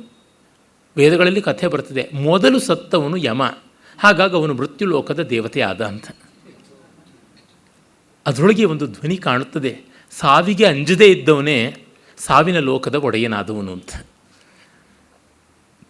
ಅವನು ಸರಣ್ಯು ಅಥವಾ ಸಂಜ್ಞಾದೇವಿ ಅಥವಾ ಉಷೋದೇವಿ ಮತ್ತು ಸೂರ್ಯ ಇವರಿಬ್ಬರ ಸಂತಾನ ಅಂತ ಕೂಡ ನಮಗೆ ಗೊತ್ತಿದೆ. ಆ ಕಥೆಯನ್ನು ಬೇಕಾದಷ್ಟು ಹೇಳಿದ್ದೀನಿ. ಬೃಹದ್ದೇವತೆಯಲ್ಲಂತೂ ಬಹಳ ವಿಸ್ತೃತವಾಗಿಯೇ ಬರುತ್ತದೆ ಈ ಕಥೆ. ಶತಪಥ ಬ್ರಾಹ್ಮಣ, ಐತರೇಯ ಬ್ರಾಹ್ಮಣಾದಿಗಳಲ್ಲಿ ಕೂಡ ಕಾಣಿಸುತ್ತದೆ. ಇಲ್ಲಿ ನೋಡಿ, ಆತ ಯಸ್ಮಿನ್ ವೃಕ್ಷೇ ಸುಫಲಾಶೆ, ಒಳ್ಳೆ ಎಲೆಗಳಿರ್ತಕ್ಕಂಥ ಯಾವ ಮರದ ಕೆಳಗೆ ದೇವೈಸ್ ಸಂಪಿಬತೆ ಯಮಃ, ದೇವತೆಗಳ ಜೊತೆ ಯಮ ಸೋಮವನ್ನು ಸುಖವಾಗಿ ಆಸ್ವಾದ ಮಾಡ್ತಾ ಇರ್ತಾನೆ. ಅತ್ರ ನೋ ವಿಶ್ಪತಿ ಪಿತಾ ಪುರಾಣಂ ಅನುವೇನತಿ, ಅಲ್ಲಿಗೆ ನಮ್ಮ ತಂದೆ, ನಮ್ಮ ಮನೆ ಯಜಮಾನ ಹೋಗಿದ್ದಾನೆ ಅಂತ. ತಂದೆಯ ಸಾವನ್ನು ಈ ಋಷಿ ಇಷ್ಟು ಶಾಂತವಾಗಿ ಹೇಳ್ತಾನೆ. ನಮ್ಮಪ್ಪ ಯಮನ ಜೊತೆ ಪಾರ್ಟಿ ಮಾಡ್ಕೊಳ್ಳೋಕೆ ಹೋಗಿದ್ದಾನೆ ಅಂತಕ್ಕಂಥದ್ದು. ಆದರೆ ಅವನು ಸುಖ ಪಡ್ತಾ ಇರಬಹುದು, ನಮಗೆ ತುಂಬ ದುಃಖವಾಗ್ತಾ ಇದೆ ಅವನಿಲ್ಲದೆ. ಸತ್ತವರಿಗೆ ಮೋಕ್ಷ ಇರಬಹುದು, ಆದರೆ ಬದುಕಿದವರು ಅವರ ನೆನಪಿನಲ್ಲಿ ಕೊರಗುತ್ತೀವಿ, ಮರುಗುತ್ತೀವಿ. ಅದನ್ನು ಮುಂದಿನ ಮಂತ್ರವೇ ಹೇಳ್ತದೆ. ಪುರಾಣಂ ಅನುವೇನಂತಂ ಚರಂತಂ ಪಾಪ ಯಾಮುಯ ಅಸೂಯನ್ನಭ್ಯ ಚಾಕಶಂ ತಸ್ಮಾ ಅಸ್ಪೃಹಯಂ ಪುನಃ. ಪುರಾಣಂ ಅನುವೇನಂತಂ, ಹಳಬರನ್ನು ನೋಡಬೇಕು, ತನ್ನ ಹಳೆಯ ಸ್ನೇಹಿತರನ್ನು ನೋಡಬೇಕು, ಹಳೆಯ ಬಂಧುಗಳನ್ನು ಕಾಣಬೇಕು ಅಂತ ಅನುವೇನಂತಂ ಬಯಸಿ ಹೊರಟೋಗ್ಬಿಟ್ಟ. ಪಾಪಯ ಅಮುಯ, ಈ ಅಮುಯ ಅಂದರೆ ಅಮುನ, ಈ ದಾರಿಯಿಂದ ಪಾಪೇನ ಅಮುನ ಮಾರ್ಗೇಣ, ಈ ಪಾಪಿಷ್ಟವಾದ ದಾರಿಯಲ್ಲಿ ನಮ್ಮಪ್ಪ ಹೋಗ್ಬಿಟ್ಟ. ಅದಕ್ಕೆ ನಾನು ಅಸೂಯನ್ನಭ್ಯ ಚಾಕಶಂ, ನನಗೆ ನೋಡ್ತಾ ಹೊಟ್ಟೆ ಉರಿಯಾಗ್ತಾ ಇದೆ. ತಸ್ಮಾ ಅಸ್ಪೃಹಯಂ ಪುನಃ, ಅವನನ್ನು ಮತ್ತೆ ಕಾಣಬೇಕು ಅಂತಕ್ಕಂಥ ಬಯಕೆ ನನಗಾಗ್ತಾ ಇದೆ. ನಮ್ಮಪ್ಪ ಪಾಪ ಮಾಡಿಬಿಟ್ಟ ಅಂತ, ಸತ್ತು ನಮಗೆ ನೋವು ಕೊಟ್ಟನಲ್ಲ, ಅದೇ ಅವನು ಮಾಡಿದ ಪಾಪ ಅಂತ. ಅಂದರೆ ಸಾವನ್ನು ಯಾವ ರೀತಿ ಭಾವಿಸುವುದು? ಅವನಿಗೆ ಸುಖ ಇದೆ, ನಮಗೆ ದುಃಖ ಇದೆ, ಹೀಗಾಗಿ ಅವನು ತಪ್ಪು ಮಾಡಿದ್ದಾನೆ, ಅವನು ನಮ್ಮನ್ನು ಬಿಟ್ಟು ಹೋಗಿ ತಪ್ಪು ಮಾಡಿದ್ದಾನೆ ಅನ್ನುವುದು. ಒಳ್ಳೆ ಎಳೆ ಮಕ್ಕಳು ಮಾತಾಡ್ತಾರಲ್ಲ, ಆ ರೀತಿಯಾಗಿ ಕಾಣಿಸ್ತಕ್ಕಂಥದ್ದು ಅನ್ನೋ ಥರ ಅನಿಸುತ್ತೆ. ಆದರೆ ಅದರ ಹಿಂದೆ ಇರುವ ಕಾವ್ಯ ತುಂಬ ದೊಡ್ಡದಾದದ್ದು. ನಿಜ, ಅವನು ತನ್ನ ಪುಣ್ಯಲೋಕಗಳಿಗೆ ಹೋದ ಅನ್ನುವುದು ಶಾಸ್ತ್ರ. ವೇದಗಳಲ್ಲಿ ಬರುವಂಥ ಸ್ವರ್ಗ ಪುಣ್ಯಂಕರವಾದದ್ದು, ಪಿತೃಲೋಕವು ಪುಣ್ಯಂಕರವಾದದ್ದು, ಪ್ರದೀಪ್ತವಾದದ್ದು, ಅದೆಲ್ಲ ಹಾಗೆಯೇ ಉಂಟು. ನರಕದ ಭಯಾನಕತೆಯ ಅಂಶ ಅಷ್ಟೇ ಹೆಚ್ಚಾಗಿ ಬರುವಂಥದ್ದಲ್ಲ. ಇಲ್ಲ ಅಂತಿಲ್ಲ, ಸ್ವಲ್ಪ ಕಾಣಿಸಿಕೊಳ್ಳುತ್ತದೆ, ಆದರೆ ಆಮೇಲೆ ಉತ್ತರೋತ್ತರವಾಗಿ ಬಂದ ಭಯಾನಕತೆ ಅಲ್ಲಿ ಇಲ್ಲ. ಆದರೆ ಅದು ಸುಖ, ನಿಲುನೇಸರಿನ ದಾಣ ಅಂತಾರಲ್ಲ ಸ್ವರ್ಗ, ಆ ರೀತಿಯಾದದ್ದು. ಪಿತೃಲೋಕವು ಹಾಗೆ. ಏನು ಮಾಡೋದು? ಹೀಗೆ ದೊಡ್ಡವರು ತೀರ್ಕೊಂಡಿದ್ದನ್ನು ಒಂದು ಕಡೆ ಹೇಳುವುದಾದರೆ, ಮೂರನೇ ಮಂತ್ರ ಚಿಕ್ಕವರು ತೀರ್ಕೊಂಡಿದ್ದನ್ನು ಹೇಳ್ತದೆ. ತಂದೆ ಮಗನ ಸಾವಿಗೆ ದುಃಖಿಸ್ತಕ್ಕಂಥದ್ದು. ಯಂ ಕುಮಾರನ ವ್ರತಂ ಅಚಕ್ರಂ ಮನಸಾ ಕೃಣೋ ಏಕೇಶಂ ವಿಶ್ವತಃ ಪ್ರಾಂಚಂ ಅಪಶ್ಯನ್ನಧಿತಿಷ್ಠಸಿ. ಅಯ್ಯೋ ಕುಮಾರ, ಮಗುವೇ, ನೀನು ಅಚಕ್ರಂ, ಚಕ್ರ ಇಲ್ಲದೆ ಇರತಕ್ಕಂಥ, ನೀನು ಏಕೇಶಂ, ಒಂದೇ ಜಾತಿಯ ಬೊಂಬಿನಿಂದ ಮಾಡಿರತಕ್ಕಂಥ ರಥಂ ನವಂ ಮನಸಾ ಕೃಣೋ, ನೀನು ಮನಸ್ಸಿನಿಂದ ಇಷ್ಟಪಟ್ಟು ಹತ್ತಿಬಿಟ್ಟಿಯಲ್ಲ. ಅಪಶ್ಯನ್ ಅಧಿತಿಷ್ಠಸಿ, ಅದನ್ನು ನೀನು ನೋಡ್ದೇನೆ ಈಗ ಹತ್ತಿಬಿಟ್ಟಿದ್ಯಾ. ನೀನು ಚಿಕ್ಕವನಾಗಿದ್ದಾಗ ಚಕ್ರವಲ್ಲದ ರಥ ಹೇಗಿರುತ್ತೆ, ಒಂದೇ ವಸ್ತುವಿನಿಂದ ನಿರ್ಮಾಣ ಮಾಡಿದ ರಥ ಹೇಗಿರುತ್ತೆ ಅಂತ ಹೀಗೆಲ್ಲ ಆಟ ಆಡ್ತಾ ಇದೆಯಲ್ಲ. ಮಗುತನದಲ್ಲಿ ನೀನು ಏನೇನೆಲ್ಲ ರೀತಿಯಲ್ಲಿ ರಥದ ಕಲ್ಪನೆ ಮಾಡಿಕೊಂಡಿದ್ದೆ, ಈಗ ಒಂದು ವಿನೂತನವಾದ ರಥ ಬಂದಿದೆ, ಅದನ್ನು ನೀನು ನೋಡ್ದೇನೆ ಹತ್ತು ಬಿಡ್ತಾ ಇದೆಯಲ್ಲ ಅಂತ. ಚಟ್ಟಕ್ಕೇರಿಸುವ ಮಗುವಿನ ಬಗ್ಗೆ ಹೇಳ್ತಕ್ಕಂಥ ಪದ್ಯ ತುಂಬ ಹೃದಯಸ್ಪರ್ಶಿಯಾದ ಕಾವ್ಯ ಅಂತ ಅನಿಸುತ್ತದೆ. ಇದಕ್ಕಿಂತ ಸುಂದರವಾದ ಭಾವಸ್ಪರ್ಶಿಯಾದ ಕಾವ್ಯ ಮಕ್ಕಳ ಸಾವಿನ ಬಗ್ಗೆ ಇನ್ಯಾವುದಿರೋದಕ್ಕೆ ಸಾಧ್ಯ ಅಂತ ನನಗನ್ನಿಸುತ್ತದೆ. ಶಂಕರರ ತಾಯಿ ತೀರ್ಕೊಂಡಾಗ ಅವರು ಮಾತೃಪಂಚಕಂ ಅಂತ 5 ಪದ್ಯಗಳು ಹೇಳಿದ್ರು ಅಂತ ಪ್ರಸಿದ್ಧಿ ಉಂಟು. ಇತ್ತ ಕಡೆಯೆಲ್ಲ ಅಷ್ಟು ಪ್ರಚಾರದಲ್ಲಿಲ್ಲ, ಅದು ಕೇರಳದಲ್ಲಿ ಹೆಚ್ಚು ಪ್ರಚಾರದಲ್ಲಿರ್ತಕ್ಕಂಥ ಒಂದು ಸ್ತೋತ್ರ. 5 ಪದ್ಯಗಳು. ಅಲ್ಲಿ ಒಂದು ಕಡೆ ನಮ್ಮಲ್ಲಿ ತೀರ್ಕೊಂಡಾಗ ಬಾಯಲ್ಲಿ ಅಕ್ಕಿ ಹಾಕುವುದು ಉಂಟಲ್ಲ, ಯಾವ ಬಾಯಿಂದ ನನ್ನ ಬಂಗಾರ, ನನ್ನ ರತ್ನ, ನನ್ನ ಚಿನ್ನ ಅಂತೆಲ್ಲ ಕೊಂಡಾಡ್ತಾ ಇದ್ದಳಲ್ಲ ನೀನು ತಾಯಿ, ನಿನ್ನ ಈ ಬಾಯಿಗೆ ಬರೀ ಹಿಡಿ ಅಕ್ಕಿ ಹಾಕುವುದಾಯಿತು, ನಾನು ಇನ್ನೇನು ಹಾಕೋಕ್ಕಾಗ್ತಿಲ್ಲ ಅಂತಕ್ಕಂಥದ್ದು ಬಹಳ ಕಷ್ಟವಾಗುತ್ತದೆ. ಆಚಾರ್ಯರ ಅತ್ಯಂತ ಸ್ನಿಗ್ಧವಾದ, ಹಾರ್ದವಾದ, ಆರ್ದ್ರವಾದ ಮನೋಧರ್ಮ ಇದನ್ನು ನಿರ್ಮಾಣ ಮಾಡಿದೆ ಅಂತ ಅನಿಸುತ್ತದೆ. ನನ್ನ ಕಣ್ಣುಮಣಿ ಅಂತೆಲ್ಲ ಅಂತ ಇದ್ದವಳು ನಿನ್ನ ಕಣ್ಣನ್ನೇ ಈಗ ಮುಚ್ಚಿಬಿಟ್ಟಿದ್ದೀನಿ, ನಿನ್ನ ಕಣ್ಣೇ ಕಾಣ್ತಾ ಇಲ್ವಲ್ಲ, ನಿನ್ನ ಈಗ ಈ ರೀತಿಯಾಗಿ ಚಿತೆಗೇರಿಸಬೇಕಾಗಿ ಬಂದಿದೆಯಲ್ಲ ಅನ್ನುವ ಭಾವ ಅಲ್ಲಿ ತುಂಬ ತುಂಬ ಸಂಕಟ ಪಡುವಂತೆ ಕಾಣುತ್ತದೆ. ಮಕ್ಕಳ ಸಾವಂತೂ ಇನ್ನೂ ಹೆಚ್ಚು ನೋವು ತರ್ತಕ್ಕಂಥದ್ದು. ಅದನ್ನು ನಾವು ಕಂಡಾಗ ವೇದರ್ಷಿಗಳ ಒಂದು ಮಾನವೀಯ ಭಾವ ಎಷ್ಟು ದೊಡ್ಡದು ಅಂತ ಅನಿಸುತ್ತದೆ. ಆಮೇಲೆ ಮಕ್ಕಳು ಆಟಕ್ಕೆ ಏನೆಲ್ಲ ಮಾಡ್ಕೊಳ್ತಾರೆ. ಈಗ ಹೇಗೆ ಕಾರು ಬಸ್ಸು ಬಿಡ್ತೀವಿ ಅಂತಾರೋ ಆಗ ಹಾಗೆ ರಥ ಬಿಡ್ತೀವಿ ಅಂತ ಇದ್ದವರು. ಎಲ್ಲ ಕಾಲದ ಮಕ್ಕಳು ಒಂದೇ, ವೇದವಾಗಲಿ ಪುರಾಣವಾಗಲಿ ಇತಿಹಾಸವಾಗಲಿ ಸ್ಮೃತಿಯಾಗಲಿ ಒಂದೇ ತಾನೆ. ಅಲ್ಲಿ ಒಂದು ರಥ ಮಾಡ್ಕೋತೀನಿ, ಚಕ್ರ ಇಲ್ಲದೇ ರಥನ ಓಡಿಸ್ತೀನಿ, ಪೆಟ್ರೋಲ್ ಇಲ್ಲದೆ ಕಾರನ್ನು ಓಡಿಸ್ತೀನಿ ಅನ್ನೋ ಥರ ಏನೇನೋ ಮಾಡ್ಕೊಳ್ತಾರೆ ಮಕ್ಕಳು. ಹಾಗೆ ಮಾಡಿಕೊಂಡ ಹೊಸ ವಾಹನ ಬಂತಲ್ಲ, ಕಾಣಲಿಲ್ವಲ್ಲ ಅಂತಕ್ಕಂಥದ್ದು. ನಮ್ಮ ಪ್ರಾಚೀನ ಕಾವ್ಯಗಳಲ್ಲಿ ಈ ಸಾವಿನ ಬಗೆಗೆ ಬಂದಂಥ ಅತ್ಯದ್ಭುತವಾದ ಪದ್ಯಗಳು ನಾನು ಇನ್ನೆಲ್ಲೂ ನೋಡಿಲ್ಲ ಅಂತ ಅನಿಸುತ್ತೆ. ಬಾಣಭಟ್ಟನ ಹರ್ಷಚರಿತದಲ್ಲಿ ಯಶೋಮತಿ ಸಹಗಮನಕ್ಕೆ ಹೊರಟಾಗ ವನದಲ್ಲಿ ದೋಹದ ಮಾಡಿರುವ ಗಿಡ ಮರಗಳನ್ನು ಅವಳು ಬೇಡ್ಕೋತಾಳೆ. ಅಶೋಕವೇ, ನಿನ್ನನ್ನು ನಾನು ಹೂ ಬಿಡಲಿ ಅಂತ ಒದ್ದೆ, ದಯಮಾಡಿ ಮನ್ನಿಸು. ಬೊಕಳುವೇ, ನಿನ್ನನ್ನು ಗಂಡೂ ಶೋಧಕದಿಂದ ಒದ್ದೆ ಮಾಡದೆ, ಅದಕ್ಕಾಗಿ ಕ್ಷಮಿಸು. ಇನ್ನು ಕರ್ಣಿಕಾರ, ಕುರಬಕ ಮತ್ತು ಚೂತ, ನಮೇರು ಇತ್ಯಾದಿಗಳೇ, ನಿಮ್ಮ ಮುಂದೆ ನೃತ್ಯ ಮಾಡೋಕ್ಕೆ ನಾನಿರೋಲ್ಲ, ನಿಮ್ಮ ಮುಂದೆ ಹಾಡೋದಕ್ಕೆ ನಾನಿರೋಲ್ಲ, ನಿಮ್ಮ ಜೊತೆ ಮಾತಾಡಲಾರೆ, ನಿಮ್ಮನ್ನು ಆಲಿಂಗಿಸಿಕೊಳ್ಳಲಾರೆ. ಹೀಗಾಗಿ ನಿಮ್ಮ ಸ್ನೇಹ ನನ್ನ ಪಾಲಿಗೆ ಇಲ್ಲದಂತೆ ಆಗುತ್ತೆ, ನಿಮಗೂ ಇಲ್ಲದಂತೆ ಆಗುತ್ತೆ, ನಿಮಗೆ ಅಪಶ್ಚಿಮ ಪ್ರಣಾಮಗಳು ಅಂತೆಲ್ಲ ಹೇಳಿ ಹೋಗ್ತಕ್ಕಂಥದ್ದು ಬಹಳ ಬಹಳ ಚೆನ್ನಾಗಿರ್ತಕ್ಕಂಥ ಚಿತ್ರಣ ಅದು. ಆಮೇಲೆ ಇನ್ನೊಂದು 7ನೇ ಮಂತ್ರ ಬರ್ತದೆ. ಇದಂ ಯಮಸ್ಯ ಸಾಧನಂ ದೇವಮಾನಂ ಯದುಚ್ಯತೆ ಇದಂ ಅಸ್ಯ ಧಮ್ಯತೆ ನಾಳೀರ ಯಂ ಗೀರ್ಭಿ ಪರಿಷ್ಕೃತ. ಇದು ಯಮನ ಮನೆ, ಹುಡುಗ ಇಲ್ಲಿ ಬಂದಿದ್ದಾನೆ, ಇದು ಯಮನ ಆಸ್ಥಾನ. ಅಲ್ಲಿರ್ತಕ್ಕಂಥ ಇದೊಂದು ನಾಳಿಗೆ ಕೊಳಲು, ಇದಂ ಅಸ್ಯ ಧಮ್ಯತೆ, ಅದು ಯಮನ ಆಸ್ಥಾನದಲ್ಲಿ ಇರುವ ಕೊಳಲು ವಾದನ. ಅವನು ಹುಡುಗ ಕೊಳಲು ಊದ್ತಾ ಇರಬಹುದಾ? ಅಯಂ ಗೀರ್ಭಿ ಪರಿಷ್ಕೃತ, ಯಮನ ಆಸ್ಥಾನದಲ್ಲಿ ಅವನು ಪಿಳ್ಳಂಗುವಿ ಊದ್ಕೊಂಡಿರಬಹುದಾ ಅಂತ.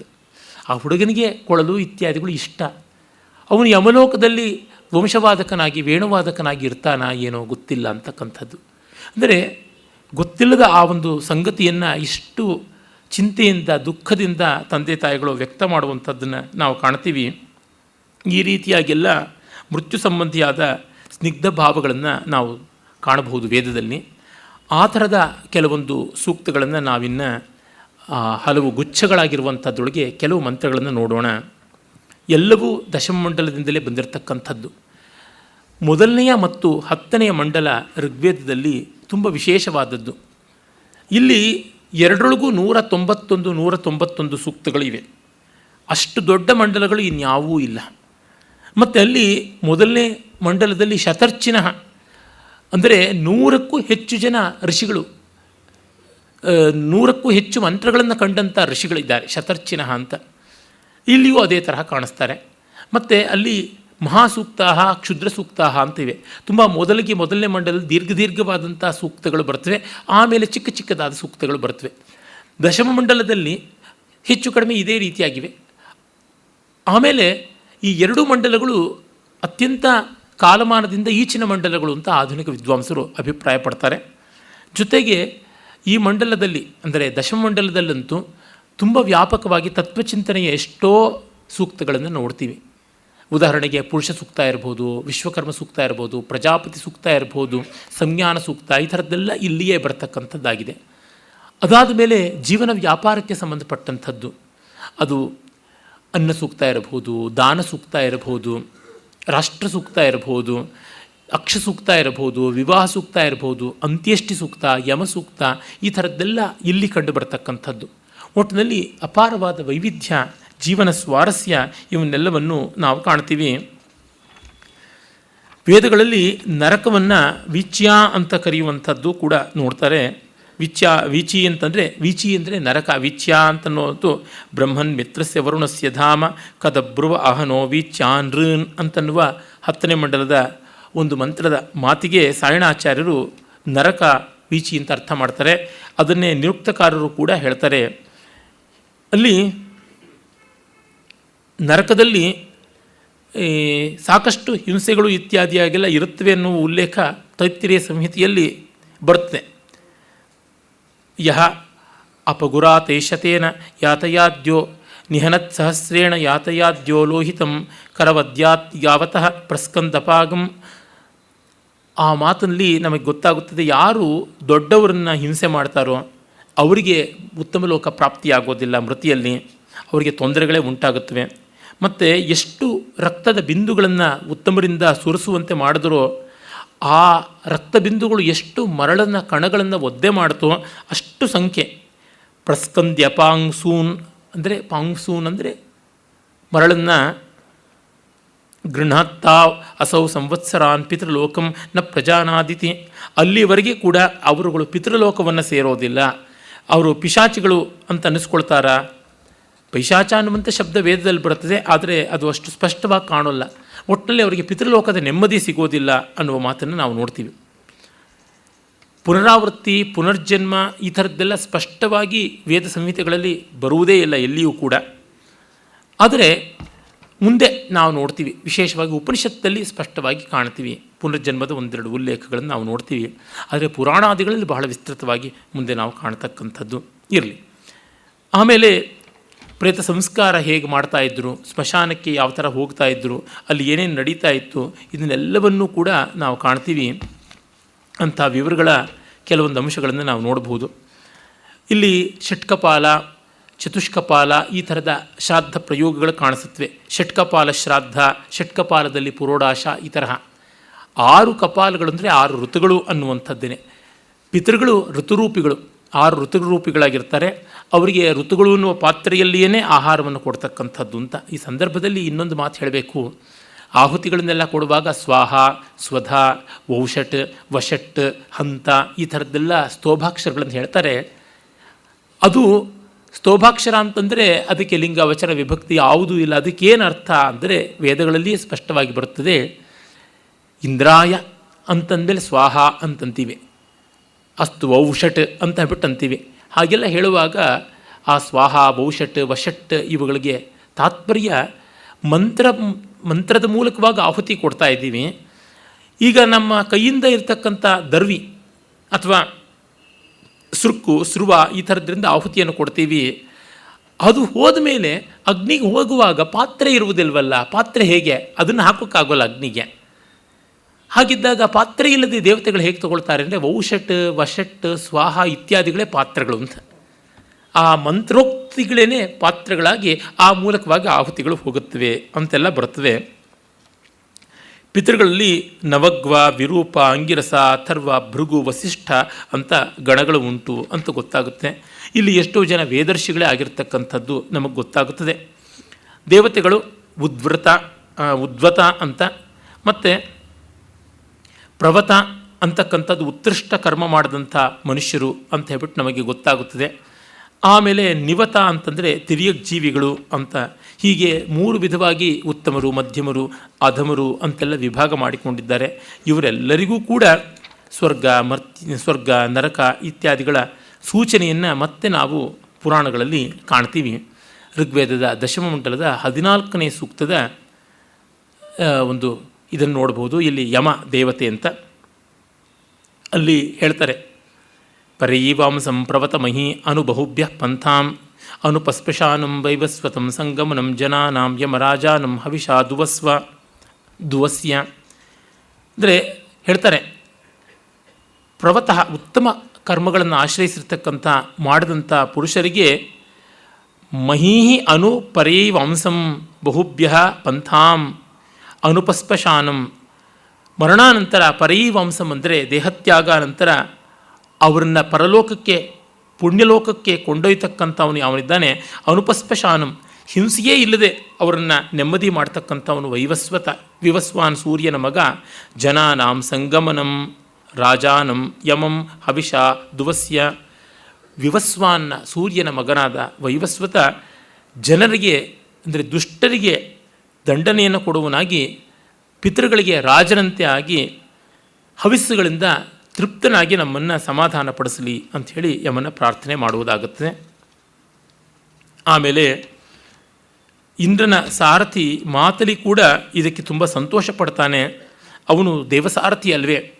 ಮಾತಲಿ ಕವ್ಯೈ ಯಮಃ ಅಂಗಿರ ಅಭಿ ಬೃಹಸ್ಪತಿ ಋಕ್ವಭಿ ವವೃಧಾನಃ ಯಾಂಚದೇ ವಾವೃತು ಏಚದೇ ವಾನ್ಸ್ವಾಹ ಅನ್ಯೇ ಸ್ವಧಯ ಅನ್ಯೇ ಮದಂತಿ.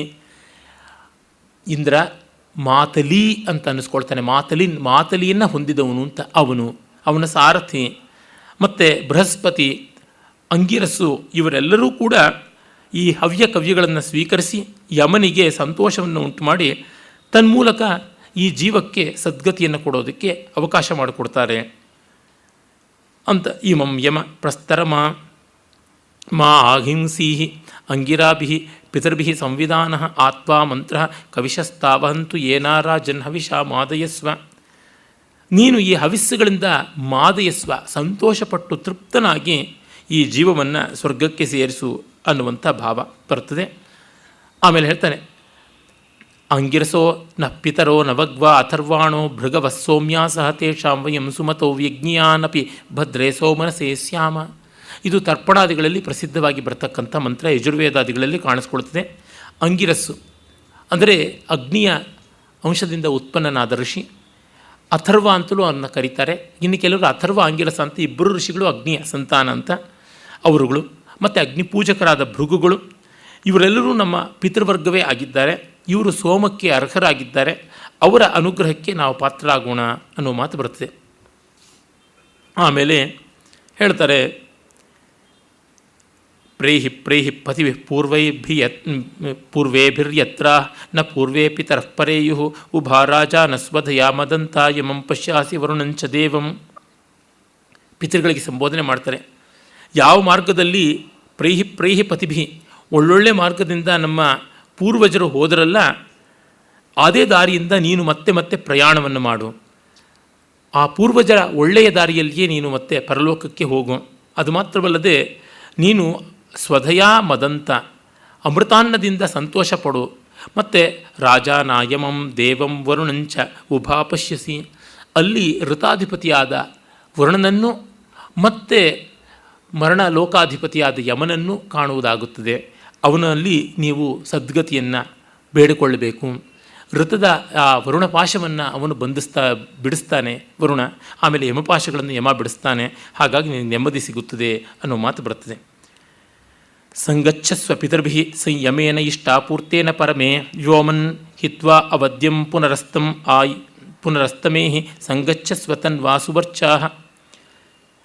ಮತ್ತೆ ಹೇಳ್ತಾನೆ, ಸಂಗಚ್ಛಸ್ವ ವ್ಯೋಮನ್, ಸ್ವರ್ಗದಲ್ಲಿ ನೀನು ಹೋಗಿ ಸೇರ್ಕೋ, ನಿನ್ನ ಪಿತೃಗಳ ಜೊತೆಗೆ, ಪಿತೃಭಿಸ್ಸಹ ನಿನ್ನ ಪೂರ್ವಜರ ಜೊತೆ ಸೇರ್ಕೋ. ಆಮೇಲೆ ಅವದ್ಯಂ ಹಿತ್ವ, ಪಾಪವನ್ನು, ನಿಂದ್ಯವನ್ನು, ಅನವದ್ಯ ಅಂದರೆ ಅನಿಂದ್ಯ ಶುದ್ಧ, ಅವದ್ಯವನ್ನು ಹೀನವಾದದ್ದನ್ನು ಬಿಟ್ಟು ಅಸ್ತಂ ಉತ್ತಮವಾದ ನೆಲೆಗೆ ಪುನರೇಹಿ ಬಂದು ಸೇರಿಕೋ ಅಂತ. ಆಮೇಲೆ ನೀನು ನಿನ್ನ ದಿವ್ಯವಾದ ಶರೀರದಲ್ಲಿ ನೀನು ಸೇರಿಕೋ. ದೇವಲೋಕ ಅಥವಾ ಪಿತೃಲೋಕಕ್ಕೆ ಹೋದರೆ ಅದು ಚಂದ್ರಲೋಕ ಅಂತಲೂ ಕರೀತಾರೆ, ಅಲ್ಲಿ ದಿವ್ಯ ದೇಹ ಬರುತ್ತದೆ, ಅಲ್ಲಿ ನೆಮ್ಮದಿಯಾಗಿರು. ಈ ಎಲ್ಲ ಮಂತ್ರಗಳ ಭಾವ ಇಷ್ಟೇ. ನಮ್ಮ ಪಾಲಿಗೆ ಅವರು ನಷ್ಟವಾದರೂ ಅವರು ಚೆನ್ನಾಗಿರ್ತಾರೆ, ಅವ್ರಿಗೆ ಒಳ್ಳೆಯದಿದೆ. ಆದರೆ ಇಲ್ಲಿ ನೋಡಿ, ಒಂದೂ ಕಡೆ ಸ್ವರ್ಗದಲ್ಲಿ ನಿಮಗೆ ಅಪ್ಸರೆಯರು ಸಿಗ್ತಾರೆ, ಮತ್ತೊಂದು ಭೋಗ ಸಿಗುತ್ತೆ, ಈ ಥರದ್ದು ಏನೂ ಹೇಳಿಲ್ಲ. ನೆಮ್ಮದಿಯಾಗಿರ್ತೀರಾ ಅಂತಷ್ಟೇ ಇದೆಯೇ ಹೊರತು ಒಂದೇ ಇಸ್ಲಾಂ ಇತ್ಯಾದಿಯಲ್ಲಿ ಕಂಡುಬರತಕ್ಕಂಥ, ನಮ್ಮದೇ ಪುರಾಣಗಳಲ್ಲಿ ಆಮೇಲೆ ಕಂಡುಬರತಕ್ಕಂಥ ಈ ಥರದ್ದು ಯಾವುದು ಕೂಡ ಅರ್ಥಕಾಮ ಲೋಭದ್ದಿಲ್ಲ. ಶಾಂತಿ ನೆಮ್ಮದಿಯನ್ನು ಪಡಿತೀರಾ, ದಿವ್ಯತೆಯಲ್ಲಿ ಇರ್ತೀರಾ, ಬೆಳಕಾಗಿ ಬಾಳ್ತೀರಾ. ಎಲ್ಲಿವರೆಗೆ ಅಂದರೆ ಈ ನಕ್ಷತ್ರಗಳೆಲ್ಲ ಪುಣ್ಯಶ್ಲೋಕರಾದ ಪೂರ್ವಜರು ತೀರಿಕೊಂಡವರೇ ಅನ್ನುವ ಮಾತು ಕೂಡ ಬರ್ತದೆ. ಈ ಕಲ್ಪನೆ ತುಂಬ ಉತ್ತಮವಾದದ್ದು. ವೇದಗಳಲ್ಲಿ ಕಂಡುಬರತಕ್ಕಂಥ ಪರಲೋಕದ ಕಲ್ಪನೆ, ಸಾವಿನ ಬಳಿಕದ ಒಂದು ಜೀವಸ್ಥಿತಿಯ ಕಲ್ಪನೆ ತುಂಬ ಪ್ರಿಯವಾಗುವಂಥದ್ದು, ನೆಮ್ಮದಿ ಆಗ್ತಕ್ಕಂಥದ್ದು ಅಂತ ಗೊತ್ತಾಗುತ್ತದೆ.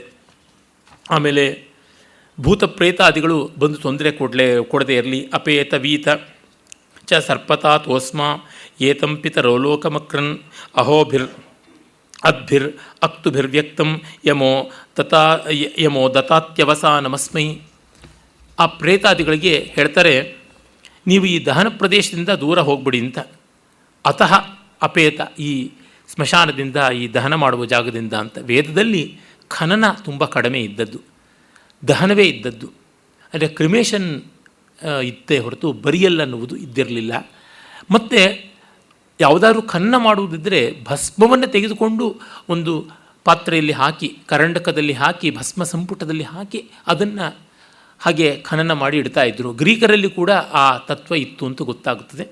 ಹೀಗಾಗಿ ಅದು ತುಂಬ ಒಳ್ಳೆಯ ಸಂಸ್ಕಾರ ಅಂತ ನನಗನ್ನಿಸುತ್ತದೆ. ದಹನ ಸಂಸ್ಕಾರ ತುಂಬ ಲೋಕಕ್ಕೂ ಕೂಡ ಪ್ರಯೋಜನಕ್ಕೆ ಒದಗಿ ಬರ್ತಕ್ಕಂಥದ್ದು. ಎಲ್ಲರನ್ನೂ ಹೂಳ್ತಾ ಹೋದರೆ ಜಾಗ ಎಲ್ಲಿ ಇತ್ಯಾದಿಗಳೆಲ್ಲ ನೋಡ್ತೀವಿ.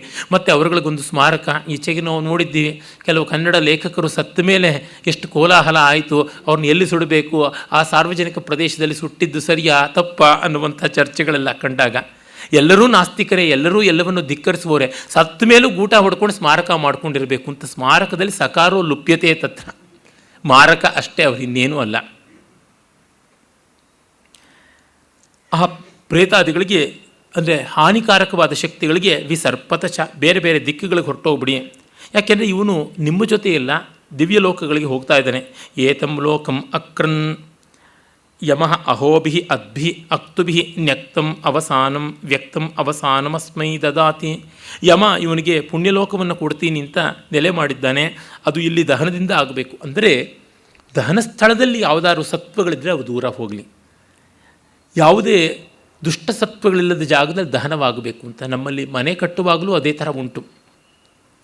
ಮನೆಯನ್ನು ಕಟ್ಟಿದ ಮೇಲೆ ಗೃಹ ಪ್ರವೇಶ ಅಂತ ಮಾಡಿಕೊಳ್ಳುವಾಗಲೂ ಅಲ್ಲಿರ್ತಕ್ಕಂಥವೆಲ್ಲ ಭೂತ ಪ್ರೇತಗಳಾಗಲಿ ಜೀವರಾಶಿಗಳಾಗಲಿ ಅವು ದಯಮಾಡಿ ದೂರ ಹೋಗಿ ನಮಗೆ ಬಿಟ್ಟು ಕೊಡಲಿ ಅಂತಕ್ಕಂಥದ್ದು. ಅದಾದ ಮೇಲೆ ಯಮನಿಗೂ ನಾಯಿಗೂ ಎಲ್ಲೆಲ್ಲದ ಸಂಬಂಧ ಅಲ್ವೇ. ನರಕದಲ್ಲಿ ಶ್ಯಾಮ ಶಬಲ ಅಂತ 2 ನಾಯಿಗಳ ಕಾವಲಿರುತ್ತವೆ ಅಂತ. ಇಲ್ಲಿ ಕೂಡ ಬರ್ತವೆ. 4 ಕಣ್ಣಿರ್ತಕ್ಕಂಥ 2 ತಲೆಗಳ ನಾಯಿಗಳು, ಈ ಥರದ್ದೆಲ್ಲ ಬರ್ತದೆ.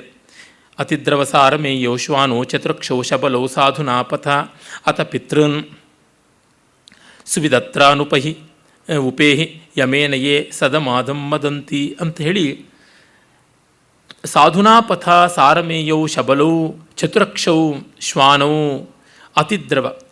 ಪ್ರೇತ ಅಂದರೆ ಆ ಜೀವ ಪ್ರಯಿತ, ಇಲ್ಲಿಂದ ಹೊರಟಿರ್ತಕ್ಕಂಥದ್ದು. ಪ್ರೇತ ಅನ್ನೋದಕ್ಕೆ ಡಿಪಾರ್ಟೆಡ್ ಸೋಲ್ ಅಂತ ಅರ್ಥ. ಇನ್ನೇನು ಭಯಪಡಬೇಕಾಗಿಲ್ಲ ಭೂತ ಪ್ರೇತ ಅಂತೆಲ್ಲ ಅಂದ್ಕೊಂಡು. ಭೂತ ಅಂದರೆ ಆಗಿ ಹೋದದ್ದು, ಪ್ರೇತ ಅಂದರೆ ಈಗ ಹೊರಟದ್ದು ಅಂತ. ಭೂತ ಅಂದರೆ ಪಾಸ್ಟ್ ಟೆನ್ಸ್, ಆಗಿ ಹೋದದ್ದು. ಮೊದಲಿದ್ದವರು ಭೂತ, ಈಗ ಹೊರಟವರು ಪ್ರೇತ. ಆ ತರಹ, ಅದು ಬಿಟ್ಟು ಇನ್ನೇನೂ ಅಲ್ಲ. ಒಳ್ಳೆಯ ದಾರಿಯಲ್ಲಿ ಹೋಗು ನೀನು. ಅಲ್ಲಿ ಸರಮೆಯಲ್ಲಿ ಹುಟ್ಟಿದ 2 ನಾಯಿಗಳು, ಶ್ಯಾಮ ಮತ್ತು ಶಬಲ, ವರ್ಣ ವೈವಿಧ್ಯದಿಂದ, ಒಂದು ಕಪ್ಪು ಬಣ್ಣ, ಇನ್ನೊಂದು ಬಗೆ ಬಗೆಯ ಬಣ್ಣದಿಂದ ಇರುತ್ತವೆ. ಚತುರಕ್ಷವು, ಒಂದೊಂದಕ್ಕೂ 4 ಕಣ್ಣುಗಳಿರುತ್ತವೆ. ಅದನ್ನು ದಾಟಿಕೊಂಡು ಹೋಗುವಂಥ. ಗ್ರೀಕರ ಪುರಾಣದಲ್ಲಿ ಸರ್ಬ್ರಸ್ ಅಂತ ಒಂದು ನಾಯಿ ಬರ್ತದೆ, ಅದಕ್ಕೆ 3 ತಲೆ ಹಾಗೆ ಬರ್ತದೆ, ಅರೆ 6 ಕಣ್ಣು ಅಷ್ಟೇ. ಇಲ್ಲಿ ಒಂದೊಂದು ತಲೆಗೂ 4 ಕಣ್ಣುಗಳು ಅಂತ ಈ ತರಹ ಉಂಟು. ಅದು ಏನೆಂದರೆ, ಮುಂದೆ ಶತಪಥ ಬ್ರಾಹ್ಮಣದ ಅಶ್ವಮೇಧ ಕಾಂಡದಲ್ಲಿ ಕೂಡ ಇದರ ವಿವರ ಬರುತ್ತದೆ.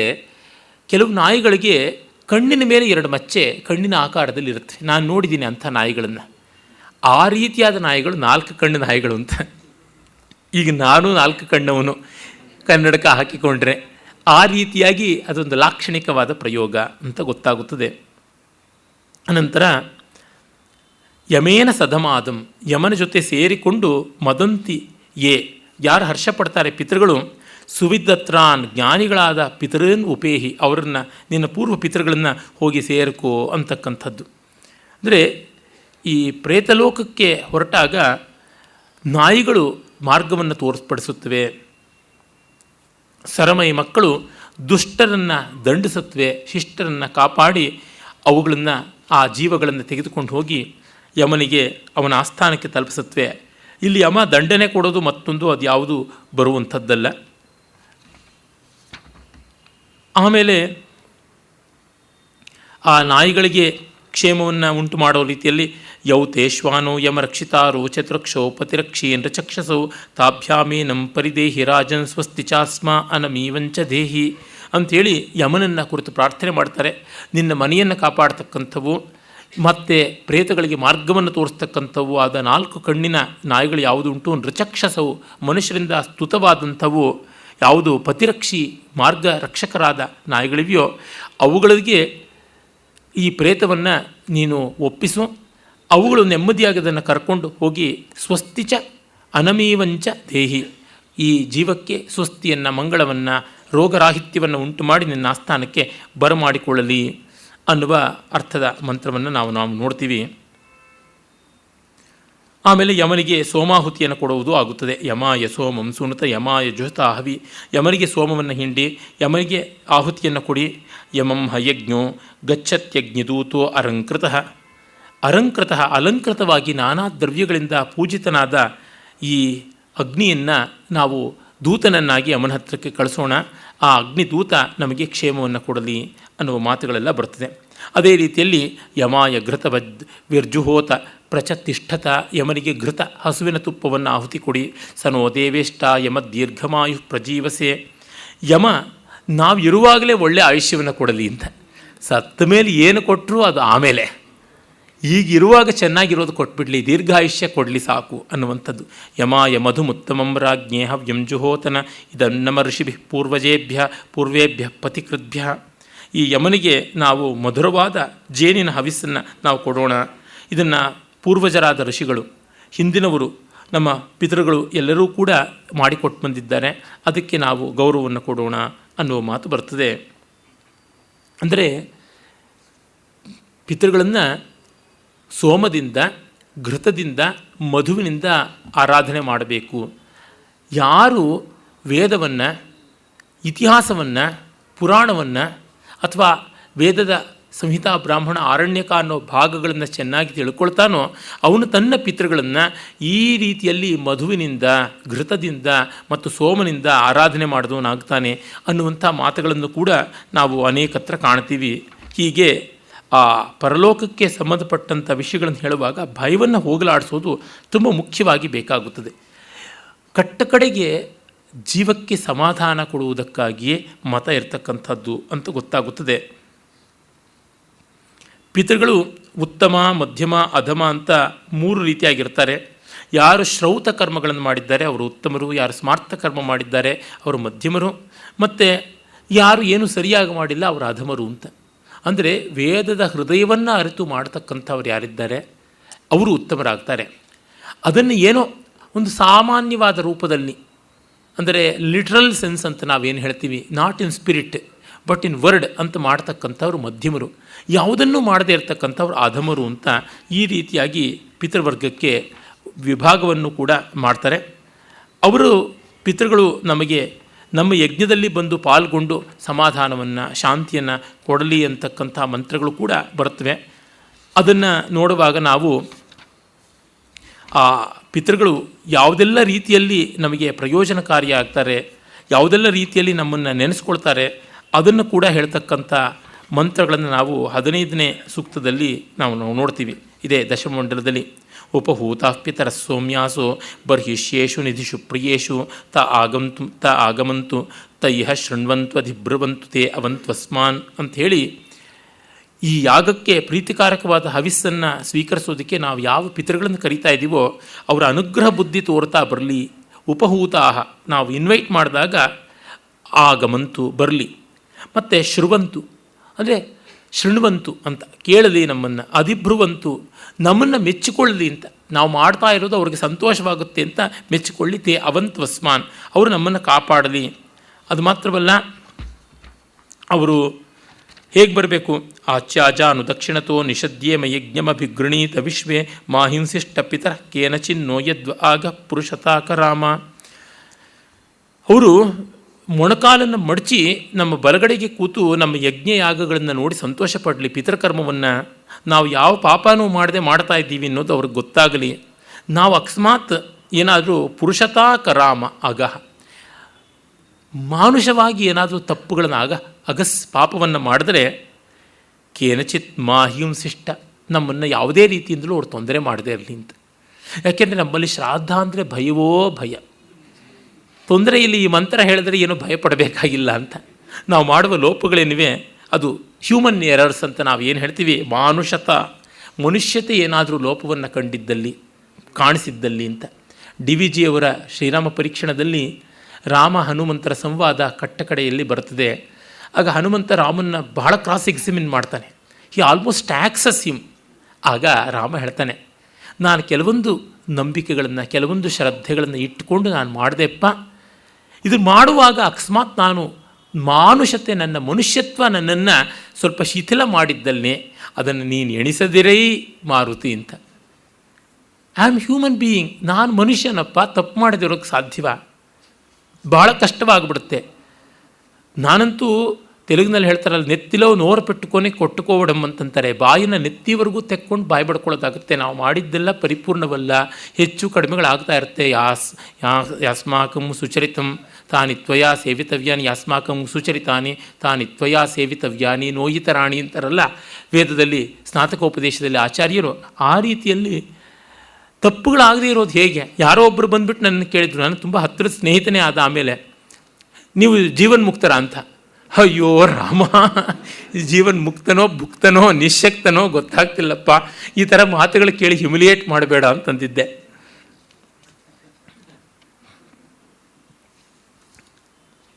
ಯೇಚನ ಪೂರ್ವೇ ಪಿತರ ಸೌಮ್ಯಾಸೋ ಅನೂಹಿರೇ ಸೋಮಪೀತಂ ವಸಿಷ್ಠಾ ತೇಭಿರ್ಯಮಸ್ಸಮ್ರರಾಣೋ ಹವೀಂಷಿ ಉಷದ್ಭಿ ಪ್ರತಿಕಾಮಮತ್ತು. ಯಾರು ಸೋಮವನ್ನು ಯಥಾವಿಧಿಯಾಗಿ ಅರ್ಪಿಸಿದ ಪೂರ್ವಜರು ಶ್ರೇಷ್ಠರಿದ್ದಾರೆ ಮತ್ತು ತಮ್ಮ ಸೋಮಪಾನವನ್ನು ಮಾಡಿಸುವ ಮೂಲಕ ದೇವತೆಗಳನ್ನು ಸಂತೋಷಪಡಿಸಿದ್ರು, ಆ ಮೂಲಕವಾಗಿ ಯಮನ ಜೊತೆ ಕೂಡ ಸಂಬಂಧವನ್ನು ಬೆಳೆಸ್ಕೊಂಡ್ರು, ಅಂಥ ಪಿತೃಗಳು ಸಂತೋಷಪಟ್ಟು ನಮ್ಮನ್ನು ಯಮನ ಬಳಿಗೆ ರೆಕಮೆಂಡ್ ಮಾಡಲಿ, ನಮ್ಮ ಸೋಮಾಹುತಿಯನ್ನು ತೆಗೆದುಕೊಳ್ಳಲಿ ಅಂತಕ್ಕಂಥ ಮಾತು ಬರ್ತದೆ. ಅಗ್ನಿಶ್ವತ್ತಾ ಪಿತರಯೇಹ ಗಚ್ಚತ ಸದಸ್ಸದಃ ಸತತ ಸುಪ್ರಣೀತಯ ಅತ್ತಾ ಹಯೈಗುಂಷ ಪ್ರಯತಾನಿ ಬರ್ಷಿಷ್ಯಥಾರ್ಯಂ ಸರ್ವವೀರಂ ದಧಾತನ. ಈ ಅಗ್ನಿ ಕಾರ್ಯದಲ್ಲಿ ದೇವತೆಗಳು ಬರಲಿ, ಪಿತೃದೇವತೆಗಳು ಬರಲಿ, ಅವರು ದರ್ಭಾಸನದಲ್ಲಿ ಬರ್ಹಿಷಿ ಇಟ್ಟಿರ್ತಕ್ಕಂಥ ಹವೀಂಷಿ ಪ್ರಯತಾನಿ ಒಳ್ಳೆ ಶ್ರದ್ಧೆಯಿಂದ ಮಾಡಿರ್ತಕ್ಕಂಥ ಹವಿಸ್ಸುಗಳನ್ನು ಭಕ್ಷಿಸಲಿ. ಸರ್ವವೀರಂ ರಯಿಂ ದಧಾತನ ಮಹಾವೀರರನ್ನು ಸಂಪತ್ತನ್ನು ನಮಗೆ ಕೊಡಲಿ ಅಂತ ಪಿತೃದೇವತೆಗಳ ಆರಾಧನೆಯನ್ನು ಇಲ್ಲಿ ಮಾಡ್ತಾರೆ. ಹಾಗೆ ಮಾಡುವಾಗ ಅಗ್ನಿಗೆ ಕೃತಜ್ಞತೆಯನ್ನು ಸಲ್ಲಿಸ್ತಾರೆ. ತ್ವಮಗ್ನೈಳಿತೋ ಜಾತವೇದೋ ಅವಾಢವ್ಯಾನಿ ಸುರಭೀಣಿ ಕೃತ್ವಿ ಪ್ರಾದಾ ಪಿತರ್ಭ್ಯ ಸ್ವಧಯಾತೆ ಅಕ್ಷನ್ನಧಿ ತ್ವಂ ಅಕ್ಷನ್ನದ್ಧಿ ತ್ವಂ ದೇವ ಪ್ರಯತ ಹವೀಂಷಿ. ಜಾತವೇದಸ್ ಅಂದರೆ ಹುಟ್ಟುತ್ತಲೇ ಎಲ್ಲ ತಿಳ್ಕೊಂಡಂಥವನು, ಎಲ್ಲವನ್ನು ಬಲ್ಲ ಅಗ್ನಿ, ನೀನು ನಮ್ಮ ಸ್ತುತವಾದ ಹವಿಸ್ಸುಗಳನ್ನು ಸುರಭೀಣಿ ಸುಗಂಧವಾಗಿರತಕ್ಕಂಥದ್ದನ್ನು ಅವಾಟ್ ಸ್ವೀಕರಿಸಿದ್ದೀಯ. ಪಿತೃಗಳಿಗೆ ಪ್ರಾದಾಹ ಅವರಿಗೆ ಕೊಟ್ಟಿದ್ದೀಯ. ಹಾಗಾಗಿ ಆ ಪಿತೃಗಳಿಗೆ ಸ್ವಧ ಅನ್ನುವ ಆಹುತಿ, ದೇವತೆಗಳಿಗೆ ಸ್ವಾಹ, ಪಿತೃಗಳಿಗೆ ಸ್ವಧ, ಮನುಷ್ಯರಿಗೆ ಹಂತ ಕೊಟ್ಟಿರುವುದನ್ನು ಅವರು ಅಕ್ಷನ್ ತಿನ್ನಲಿ, ಅವರು ಸ್ವೀಕಾರ ಮಾಡಲಿ. ಹಾಗೆ ನೀನು ಪ್ರಯತ ಹವಿಂಷಿ ಅದ್ಧಿ, ನೀನು ಈ ಕೆಲಸ ಮಾಡಿದ್ದಕ್ಕಾಗಿ, ಕೊರಿಯರ್ ಬಾಯ್ ಕೆಲಸ ಮಾಡಿದ್ದಕ್ಕಾಗಿ, ಪೋಸ್ಟ್ಮ್ಯಾನ್ ಕೆಲಸ ಮಾಡಿದ್ದಕ್ಕಾಗಿ ನಿನಗೂ ಕೊಡ್ತೀವಿ ಆಹುತಿಯನ್ನು ಅಂತ ಬೇಡಿಕೊಳ್ತಕ್ಕಂಥದ್ದು. ಈ ಮಂತ್ರಗಳಲ್ಲಿರುವುದು ಸರಳ ಸುಂದರವಾದ ಭಾವ ಇಷ್ಟೇ. ನಾವು ಮಾಡೋದನ್ನು ದಯಮಾಡಿ ಸ್ವೀಕರಿಸಿ, ಇದರೊಳಗಿರುವ ತಪ್ಪುಗಳನ್ನು ದೊಡ್ಡದಾಗಿ ನೋಡಬೇಡಿ ಅಂತ. ಸಾಮಾನ್ಯನ ಮಾನವನ ಭಾವ ಸಾಮಾನ್ಯನ ಭಾಷೆಯಲ್ಲಿ ಇರ್ತಕ್ಕಂಥದ್ದು. ಏಚೇಹ ಪಿತರೋ ಏಚನೇಹ ಯಾಂಶ್ಚ ವಿದ್ಮ ಯಾವುಚನ ಪ್ರವಿದ್ಮ ವೇತ್ತ ತ್ವಂ ವೇತ್ತ ಯದಿ ತೇಜಾತ ವೇದ ಸ್ವಧಯಾಭಿರ್ಯಜ್ಞಂ ಸ್ವದಾಭಿರ್ಯಜ್ಞಂ ಸುಕೃತಂ ಜುಷಸ್ವ. ಈ ಒಂದು ಈ ಕಾಲದಲ್ಲಿ ಅಗ್ನಿ ಯಾರು ಏಚೇಹ ಪಿತರು, ಯಾವ ನಮ್ಮ ಪಿತೃಗಳು ಇದ್ದಾರಲ್ಲ ಅವರನ್ನು ಇಹ ನಮ್ಮಲ್ಲಿದ್ದಾರಲ್ಲ, ನಮ್ಮ ಜೊತೆ ಬದುಕಿದ್ದಾರೆ, ಮತ್ತು ಈಗ ಸ್ವಾಗತ ಮಾಡಿದಾಗ ಆವಾಹಿತರಾಗಿದ್ದಾರಲ್ಲ ಅವರು, ಮತ್ತು ಯಾರು ನಾವು ತಿಳಿದಿದ್ದೀವಿ ವಿದ್ಮ, ನಾವು ತಿಳ್ಕೊಂಡಿದ್ದೀವಿ, ಯಾಂಶ್ಚ ನ ವಿದ್ಮ, ಯಾರನ್ನು ನಾವು ತಿಳ್ಕೊಂಡಿಲ್ಲ ಅಂದರೆ ನಮಗೆ ಗೊತ್ತಿಲ್ಲದ ಪಿತೃಗಳು ಇರಬಹುದು. ಇಲ್ಲಿ ಎಷ್ಟು ಸೂಕ್ಷ್ಮವಾದ ಭಾವ ಇದೆ ಅಂದರೆ, ನಾನು ಇನ್ಯಾರ ಮಗನೂ ಆಗಿ ಇನ್ಯಾರ ಸಂತಾನವೂ ಆಗಿ ಈ ಮನೆಗೆ ಬಂದಿದ್ದರೆ ಅಲ್ಲಿದ್ದ ನನ್ನ ಜನ್ಮಕಾರಕರು ಗೊತ್ತಿಲ್ಲ, ಇವರನ್ನು ನಾನು ಭಾವಿಸ್ಕೊಂಡಿದ್ದೀನಿ. ಹಾಗೆ ಗೊತ್ತಿರುವ ಪಿತೃಗಳು, ಗೊತ್ತಿಲ್ಲದೆ ಇರುವ ಪಿತೃಗಳು ಯಾರು ಉಂಟೋ ಅವರೆಲ್ಲರೂ ಕೂಡ ನೀನು ತಿಳಿದವರಾಗಿದ್ದಾರೆ, ನೀನು ಅವರನ್ನೆಲ್ಲ ಬಲ್ಲೆ. ಹಾಗಾಗಿ ಯಾರಿಗೆ ಏನು ತಲುಪಿಸ್ಬೇಕೋ ಅದು ನೀನು ತಲುಪಿಸು, ಎಲ್ಲರ ಅಡ್ರೆಸ್ಸು ನನಗೆ ಗೊತ್ತಿಲ್ಲ, ನೀನೇ ಹುಡುಕೋ ಅನ್ನುವ ಭಾಗ ಇದೆಯಲ್ಲ, ಅದು ತುಂಬ ದೊಡ್ಡದು. ಅಷ್ಟು ಮಾತ್ರವಲ್ಲ, ಯೇ ಅಗ್ನಿದಗ್ಧ ಯೇ ಅನಗ್ನಿದಗ್ಧ ಮಧ್ಯೆ ದಿವ ಸ್ವಧಯಾಮಾದಯಂತೆ ತೇಬಿಸ್ವರಾಳಸು ನೀತಿಮೇತಾಂ ಯಥಾವಶಂ ತನ್ವಂ ಕಲ್ಪಯಸ್ವ. ಯಾರು ಅಗ್ನಿದಗ್ಧರಾಗಿದ್ದಾರೆ, ಯಾರು ಅನಗ್ನಿದಗ್ಧರಾಗಿದ್ದಾರೆ ಅಂದರೆ ಕೆಲವರಿಗೆ ಸಂಸ್ಕಾರವೇ ಸಿಗದೆ ಹೋಗಿರ್ಬೋದು, ಅಂತ್ಯ ಸಂಸ್ಕಾರವೇ. ವಿಮಾನದಲ್ಲಿ ಯಾರೋ ಹೋಗಿ ನಾಶ ಆಗಿಬಿಟ್ಟಿದ್ದಾರಪ್ಪ, ಏನು ಮಾಡೋದು, ನೀರಿನಲ್ಲಿ ಹೋಗ್ಬಿಟ್ಟು ಮುಳುಗಿದ್ದಾರೆ, ಶರೀರವೇ ಸಿಕ್ಕಿಲ್ಲ, ಈ ಥರ ಯಾರಿದ್ದಾರೆ, ನಮಗೆ ಗೊತ್ತಿಲ್ಲದೆ ಯಾರು ತೀರ್ಕೊಂಡಿದ್ದಾರೆ ಅವರೆಲ್ಲರಿಗೂ ಮಾಡಿ, ಅವರೆಲ್ಲರಿಗೂ ನೀವು ಹವಿಸ್ಸನ್ನು ತೆಗೆದುಕೊಂಡು ಹೋಗಿ ಕೊಡು. ಅಷ್ಟು ಮಾತ್ರವಲ್ಲ, ಏತಾಂ ತನ್ವಂ ಯಥಾವಶಂ ಕಲ್ಪಯಸ್ವ, ನಿನ್ನೊಳಗೆ ಅವರನ್ನು ಯಥಾವಕಾಶವಾಗಿ ಕಲ್ಪಿಸಿಕೊಂಡು ಅವರಿಗೆ ಕೊಟ್ಟುಬಿಡು. ಯಾಕೆ ನೀನು ಸ್ವರಾಟ್ ಮತ್ತು ಅಸುನೀತಿ ಪಿತೃಸ್ವರೂಪಿಯೂ ನೀನಾಗಿದ್ದೀಯಾ ಅಂತ. ಅಗ್ನಿ ಮುಖದಲ್ಲಿ ಎಲ್ಲ ಆಗುತ್ತೆ, ವಸು ರುದ್ರ ಆದಿತ್ಯ ಅಂತ 3 ಹಂತಗಳಲ್ಲಿ. ರುದ್ರರೆಲ್ಲ ಅಗ್ನಿ ಸ್ವರೂಪರೇ ಹೌದು, ಆದಿತ್ಯರು ಅಂತರಿಕ್ಷ ದ್ಯುಸ್ಥಾನಿರಾದ ಅಗ್ನಿಗಳೇ ಹೌದು. ಹೀಗೆಲ್ಲ ಆಗಿರೋದ್ರಿಂದ ಅಗ್ನಿಯನ್ನು ಕೇಳ್ಕೊಳ್ತಾ ಇರುವುದಾಗಿದೆ ಅಂತ. ಈಗಷ್ಟೇ ನಮ್ಮ ರಾಮಸ್ವಾಮಿಯವರು ಅಮಾವಾಸ್ಯ ತರ್ಪಣದಲ್ಲಿ ಅವರ ಮನೆಯ ಕೆಲಸದಾಕೆ ಕೊಟ್ಟಿದ್ದನ್ನು ಹೇಳಿದ್ರಲ್ಲ, ಹೌದು, ಅಮಾವಾಸ್ಯ ತರ್ಪಣದಲ್ಲಿ ಮನೆಯ ಬಂಧುಗಳಲ್ಲದೇ ಇದ್ದವರು, ಮಿತ್ರರು, ದೂರದ ಊರುಗಳಲ್ಲಿರ್ತಕ್ಕಂಥವರು, ಹೀಗೆ ಯಾರ್ಯಾರ್ದೋ ಏನೇನೋ ಸಂಬಂಧ ಇಲ್ಲದೇ ಇದ್ದವ್ರೆಲ್ಲರೂ ಅಲ್ಲದೆ ಮನೆಯ ಕೆಲಸದವರು, ದನ ಕರುಗಳು, ನಾಯಿ, ಬೆಕ್ಕು, ಮನೆಯಲ್ಲಿ ಕತ್ತರಿಸಲ್ಪಟ್ಟಂಥ ಮರ ಗಿಡಕ್ಕೆ ಕೂಡ ತರ್ಪಣೆ ಕೊಡುವುದುಂಟು. ಈ ಮೊನ್ನೆ ಮಹಾಲಯದಲ್ಲಿ ವಿಸ್ತೃತವಾಗಿ ಅದನ್ನೆಲ್ಲ ನಾನು ಮಾಡುವಾಗ ಆ ಧನ್ಯತೆಯ ಭಾವ ಇತ್ತು. ಅಂದರೆ ಅವಕ್ಕೆ ನಾವು ಯಾವಾಗ ಕೃತಜ್ಞತೆ ಸಲ್ಲಿಸೋದು, ಯಾವಾಗ ಮಾಡೋದು. ನಮ್ಮನೆ ಹಿತ್ತಲಲ್ಲಿ ಒಂದು ಸೀಬೆ ಗಿಡ ತುಂಬ ಕಾಯಿಗಳನ್ನು ಬಿಡ್ತು, ಎಷ್ಟೋ ವರ್ಷ ಆದಮೇಲೆ ಅದು ಹೋಯಿತು. ಹಾಗೆ ಇನ್ನೊಂದು ದಾಳಿಂಬೆ ಗಿಡ ಇತ್ತು, ಯಥೇಷ್ಟವಾಗಿ ಹಣ್ಣುಗಳನ್ನು ಬಿಡ್ತಾ ಇತ್ತು, ಅವೆಲ್ಲ ಹೋದವು, ಅದಕ್ಕೆ ನಾನು ತರ್ಪಣೆ ಬಿಟ್ಟೆ. ಅಂದರೆ ಅದು ದೊಡ್ಡ ಭಾವ ನಮ್ಮ ಪೂರ್ವಿಕರು ಕೊಟ್ಟಿದ್ದಾರೆ. ಆ ಥರದ್ದು ನಮ್ಮನೆಯ ಹಳೆ ಕೆಲಸದವರುಗಳು ಕೆಲವರು, ನನಗೆ ಪರಿಚಿತರಾದವರು ಕೆಲವರು, ಆತ್ಮೀಯರು ಕೆಲವರು, ನನಗೆ ತುಂಬ ಆದರಣೀಯರಾದ ರಂಗನಾಥ್ ಶರ್ಮರು, ಲಂಕಾ ಕೃಷ್ಣಮೂರ್ತಿಯವರು, ಡಾಕ್ಟರ್ ಕೆ ಕೃಷ್ಣಮೂರ್ತಿಯವರು, ಈ ಥರದವರು, ಮತ್ತು ನನಗೆ ತುಂಬ ಸಂತೋಷ ಕೊಟ್ಟಿರತಕ್ಕಂಥ ಹಾಡುಗಾರರು, ಅವ್ರನ್ನೆಲ್ಲರನ್ನು ಮುಖೇಶ್, ಮಹಮ್ಮದ್ ರಫಿ, ವಿಶೇಷವಾಗಿ ಮಹಮ್ಮದ್ ರಫಿ, ಘಂಟಸಾಲ, ಪೀಲೀಲ, ಇವರಿಗೆಲ್ಲರಿಗೂ ಮಹಾಲಯ ಅಮಾವಾಸ್ಯೆ ತರ್ಪಣ ಬಿಡ್ತೀನಿ. ಇಷ್ಟವಾದಂಥ ಚಲನಚಿತ್ರ ನಟರು, ಈಗ ಕುವೆಂಪು, DVG ಈ ಥರ ಲೇಖಕರು ಅಂತ ಯಾರು ನನಗೆ ಸ್ಮರಣೆಗೆ ಬರ್ತಾರೆ, ಕೆಲವೊಮ್ಮೆ ಜನರಿಕ್ಕಾಗಿ ಹೇಳ್ಬಿಡ್ತೀನಿ, ಸರ್ವಾನ್ ಸಂಸ್ಕೃತ ಕವೀನ್ ತರ್ಪಯಾಮಿ ಅಂತ. ಅಂದರೆ ಆ ಭಾವ ನಮಗೆ ಬೇಕಾದದ್ದು. We remember them, we feel their demise, ಅದು ಮುಖ್ಯವಾಗಿ ಇರಬೇಕಾದದ್ದು ಅನ್ನುವ ಭಾವ ಗೊತ್ತಾಗುತ್ತದೆ. ಆಮೇಲೆ ನಾವು 18ನೇ ಸೂಕ್ತದಲ್ಲಿ ಬರ್ತಕ್ಕಂಥ ಕೆಲವೊಂದು ಸ್ವಾರಸ್ಯಕಾರಿಯಾದ ಸಂಗತಿಗಳನ್ನು ಕಾಣ್ತೀವಿ. ಅದು ಅಂತ್ಯಷ್ಟಿ ಸೂಕ್ತ ಅಂತಲೇ ಪ್ರಸಿದ್ಧವಾಗಿರ್ತಕ್ಕಂಥದ್ದು. ಅಲ್ಲಿಯ ಕೆಲವೊಂದು ಅಂಶಗಳನ್ನು ನಾವು ಕಾಣೋಣ.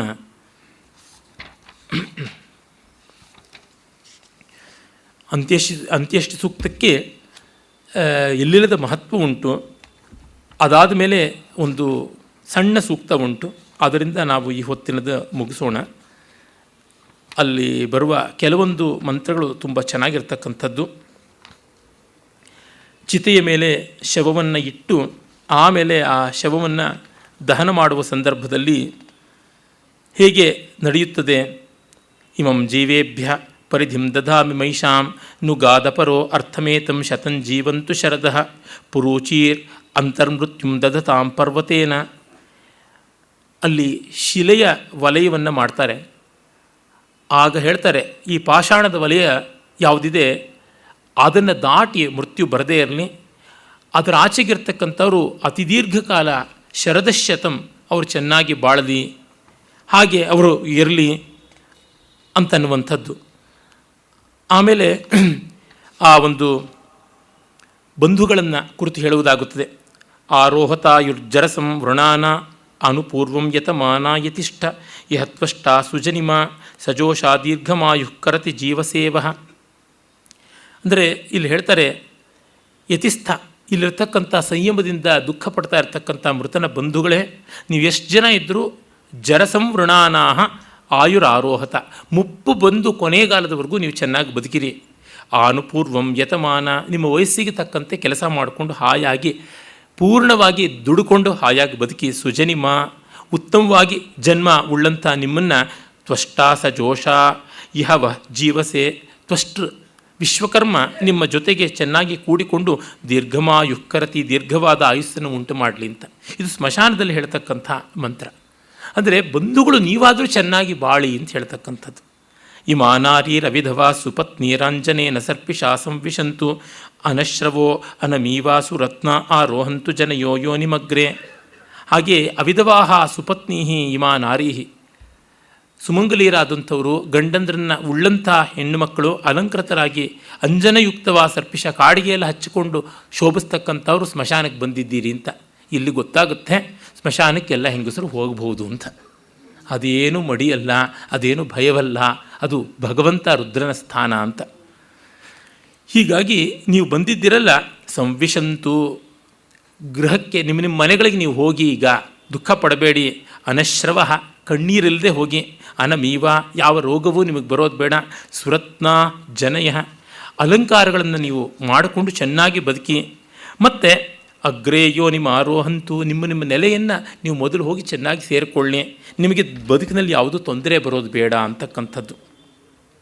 ಆಮೇಲೆ ಆ ಮೃತ ಗಂಡಸಾಗಿದ್ದಲ್ಲಿ ಅವನ ಹೆಂಡತಿ ಚಿತೆಯ ಮೇಲೆ ಮಲಕ್ಕೊಳ್ತಾಳೆ. ಮಲಕ್ಕೊಂಡ ಮೇಲೆ ಅವಳನ್ನು ಮದುವೆ ಆಗುವನು ಯಾವನಾದರೂ ಇದ್ದರೆ ಅವನು ಎಬ್ಬಿಸಿ ಹೇಳಬೇಕಾದ ಮಂತ್ರ.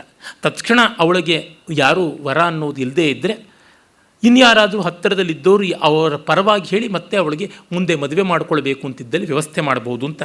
ಉದೀರ್ಶ್ವನಾರ್ಯಭಿಜೀವಲೋಕಂ ಗತಾ ಸುಮೇತಂ ಉಪಶೇಷಯೇಹಿ ಹಸ್ತಗ್ರಾಭಸ್ಯ ದಿದಿಶೋಸ್ತವೇ ದಂಪತ್ಯುರ್ಜನಿತ್ವಂ ಅಭಿಸಂಬಭೂತ.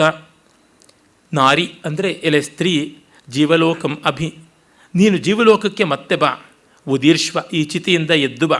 ಗತಾ ಸುಮೇತಂ ಉಪಶೇಷೆ, ತೀರಿಕೊಂಡವನ ಜೊತೆಯಲ್ಲಿ ಮಲಗಿದ್ದೀಯಾ, ಆ ಜನ್ಮ ಮುಗೀತು. ಏಹಿ ಹಸ್ತಗ್ರಾಭಸ್ಯ, ಈಗ ಎದ್ದು ನಿನ್ನ ಕೈ ಹಿಡಿಯೋವನನ್ನು ನೀನು ಮದುವೆ ಮಾಡಿಕೊಂಡು ದದಿಶೋ ತವ ಪತ್ಯು ಇದಂ ಜನಿತ್ವಂ ಅಭಿ, ನಿನ್ನ ಮಕ್ಕಳಿಗೆ ತಂದೆಯಾಗಿದ್ದ ಆ ಪತಿಯನ್ನು ನೀನು ಬಿಟ್ಟು ಅವನೊಂದಿಗಿದ್ದ ಪತ್ನಿತ್ವವನ್ನು ಗೌರವಿಸಿ ನೀನು ಸಂಬಭೂತ, ಮರಣಕ್ಕೆ ಸಿದ್ಧಳಾಗಿದ್ದಿ. ಅವನು ಬಿಟ್ಟರೆ ಇಲ್ಲ ಅಂತ, ಆದರೆ ಅದು ಬೇಡ, ನೀನು ವಾಪಸ್ ಬಂದುಬಿಡು, ನೀನು ಬಂದು ಇನ್ನೊಂದು ಬದುಕನ್ನು ನೀನು ಪಡ್ಕೋ ಅಂತಕ್ಕಂಥದ್ದು. ಹೀಗಾಗಿ ಹಸ್ತಗ್ರಾಭಸ್ಯ ದಿಶೋ ಅನ್ನುವ ಮಾತು ತುಂಬ ಮುಖ್ಯವಾಗಿ ವಿವಾಹವಾಗಿ ಬರ್ತಕ್ಕಂಥದ್ದು ಅಂತ ಹೇಳ್ಬಿಟ್ಟಿದ್ರು.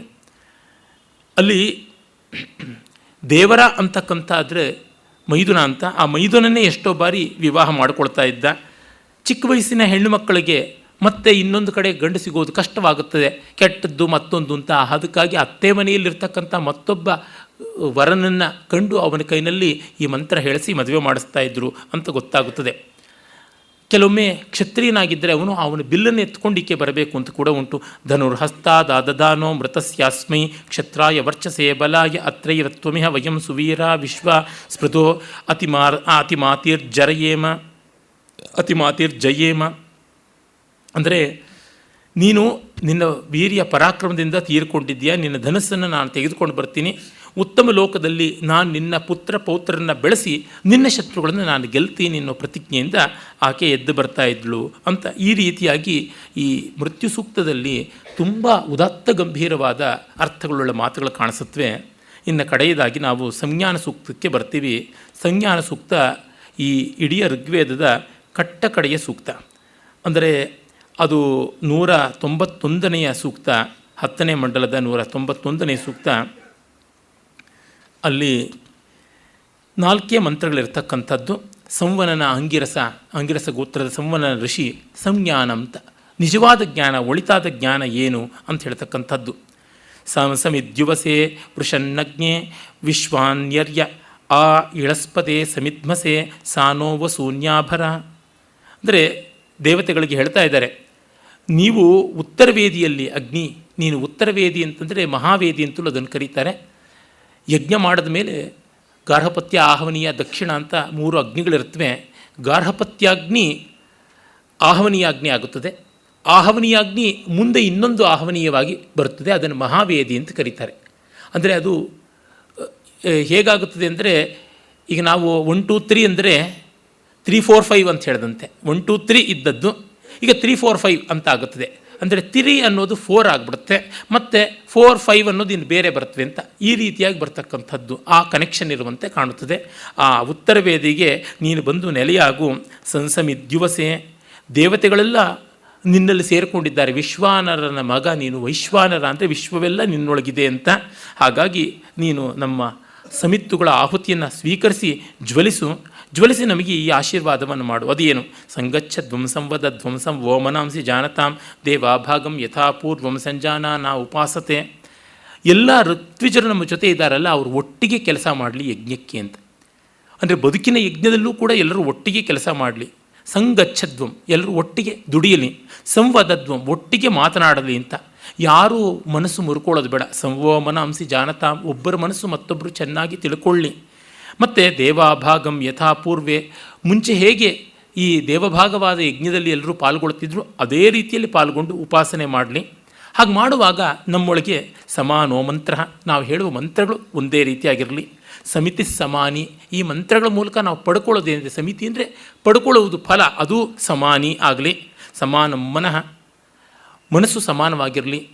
ಮತ್ತು ನಾವು ಸಂಕಲ್ಪ ಮಾಡುವುದು ಯಾವುದಿದೆ ಅದು ಸಮಾನವಾಗಿರಲಿ. ಸಚಿತ್ತಂ, ಮತ್ತು ಈ ಸಮಾನ ಮಂತ್ರವನ್ನು ನಾವು ಹೇಳ್ತಾ ಸಮಾನವಾದ ಆಹುತಿಗಳನ್ನು ಕೊಡೋಣ ಅಂತ. ಯಾಕೆಂದರೆ ಯಜ್ಞ ಮಾಡುವಾಗ ಯಾರೂ ವೈರ ಇಟ್ಕೊಳ್ಬಾರ್ದು ಅಂತ ಹೇಳ್ಬಿಟ್ಟು ತಾನೂ ನಪ್ತರೆಷ್ಟಿ ಅಂತ ಮಾಡ್ತಾರೆ. ಅಂದರೆ ನಾವು ನಮ್ಮ ವೈರವನ್ನು ಬಿಟ್ಟು ಸ್ನೇಹದಿಂದ ಇಡೀ ಯಜ್ಞವನ್ನು ಮಾಡ್ತಿದ್ದೀವಿ ಅಂತ. ಎಲ್ಲ ರಿಸರ್ವೇಷನ್ಸನ್ನು ಪಕ್ಕಕ್ಕಿಡಬೇಕು, ವಿರೋಧಗಳನ್ನು ದೂರ ಮಾಡಿಕೊಳ್ಬೇಕು ಅಂತ. ಸಮಾನೀವ ಆಕೂತಿ, ನಮ್ಮ ಸಂಕಲ್ಪ ಆಕೂತಿ ಸಮಾನವಾಗಿರಲಿ. ಸಮಾನ ಹೃದಯಾನಿವಹ, ನಮ್ಮ ಹೃದಯಗಳು ಸಮಾನವಾಗಿರಲಿ. ಸಮಾನ ವಸ್ತುವೋ ಮನೋ, ಮತ್ತು ಮನಸ್ಸನ್ನು ಸಮಾನವಾಗಿರಲಿ. ಮತ್ತು ಯಥಾವಸ್ಸು ಸಹಾಸತಿ, ಎಲ್ಲವೂ ಚೆನ್ನಾಗಿ ಆಗುತ್ತದೆ. ಸುಸಹಾಸತಿ ಅಂದರೆ ಆಗುತ್ತದೆ, ಭವತಿ ಭೂಯಾತ್, ಆ ರೀತಿಯಲ್ಲಿ ಇರಲಿ ಅನ್ನುವ ಭಾವ. ಅಂದರೆ ಇದು ಕೇವಲ ಒಂದು ಶ್ರೌತಯಾಗಕ್ಕೆ ಮಾತ್ರವಲ್ಲ, ಜೀವನಯಾಗಕ್ಕೆ ಸಂಬಂಧಪಟ್ಟಿರ್ತಕ್ಕಂಥದ್ದು. ಐಕಮತ್ಯದಿಂದ ಬಾಳುವಂತಾಗಲಿ ಅಂತ ಇದು ಒಂದು ರೀತಿ ಐಕಮತ್ಯ ಸೂಕ್ತ ಅಂತಲೂ ಪ್ರಸಿದ್ಧವಾಗಿ ಈಚಿನ ಕಾಲದಲ್ಲಿ ಬೆಲೆ ಬಂದಿರತಕ್ಕಂಥದ್ದು. ಇದಕ್ಕೆ ಬಹಳ ವ್ಯಾಪಕವಾದ ಅರ್ಥವನ್ನು ಉತ್ತರೋತ್ತರ ಕಾಲದಲ್ಲಿ ಮಾಡಿದ್ದಾರೆ. ಅಂದರೆ ಕೇವಲ ಯಜ್ಞೀಯವಾದ ಅರ್ಥವಲ್ಲದೆ ಸಮಸ್ತ ಕರ್ಮಗಳಿಗೂ ಅನ್ವಯ ಮಾಡಿ, ಒಟ್ಟಿನಲ್ಲಿ ಸಮಾಜ ರಚನೆಯಲ್ಲಿ, ಲೋಕಕ್ಷೇಮದಲ್ಲಿ ನಮ್ಮ ಅಷ್ಟೋ ಇಷ್ಟೋ ರಾಗದ್ವೇಷಗಳನ್ನು, ಇಷ್ಟಾನಿಷ್ಟಗಳನ್ನು ಪಕ್ಕಕ್ಕೆ ಇಟ್ಟು ದುಡಿಯಬೇಕು. ಅಷ್ಟರ ಮಟ್ಟಿಗೆ ಹೊಂದಿಕೆ ಇರಬೇಕು. ಆ ಹೊಂದಾಣಿಕೆಯಲ್ಲದೆ ಜಗತ್ತು ಜೀವ ಇಲ್ಲ. ಇದು ಈಶ್ವರ ಸಾಧನೆಗಿರುವ ಮಾರ್ಗ. ಇದು ವೇದದ ಮಹಾ ಸಂದೇಶ. ಓಂ ತತ್ಸತ್.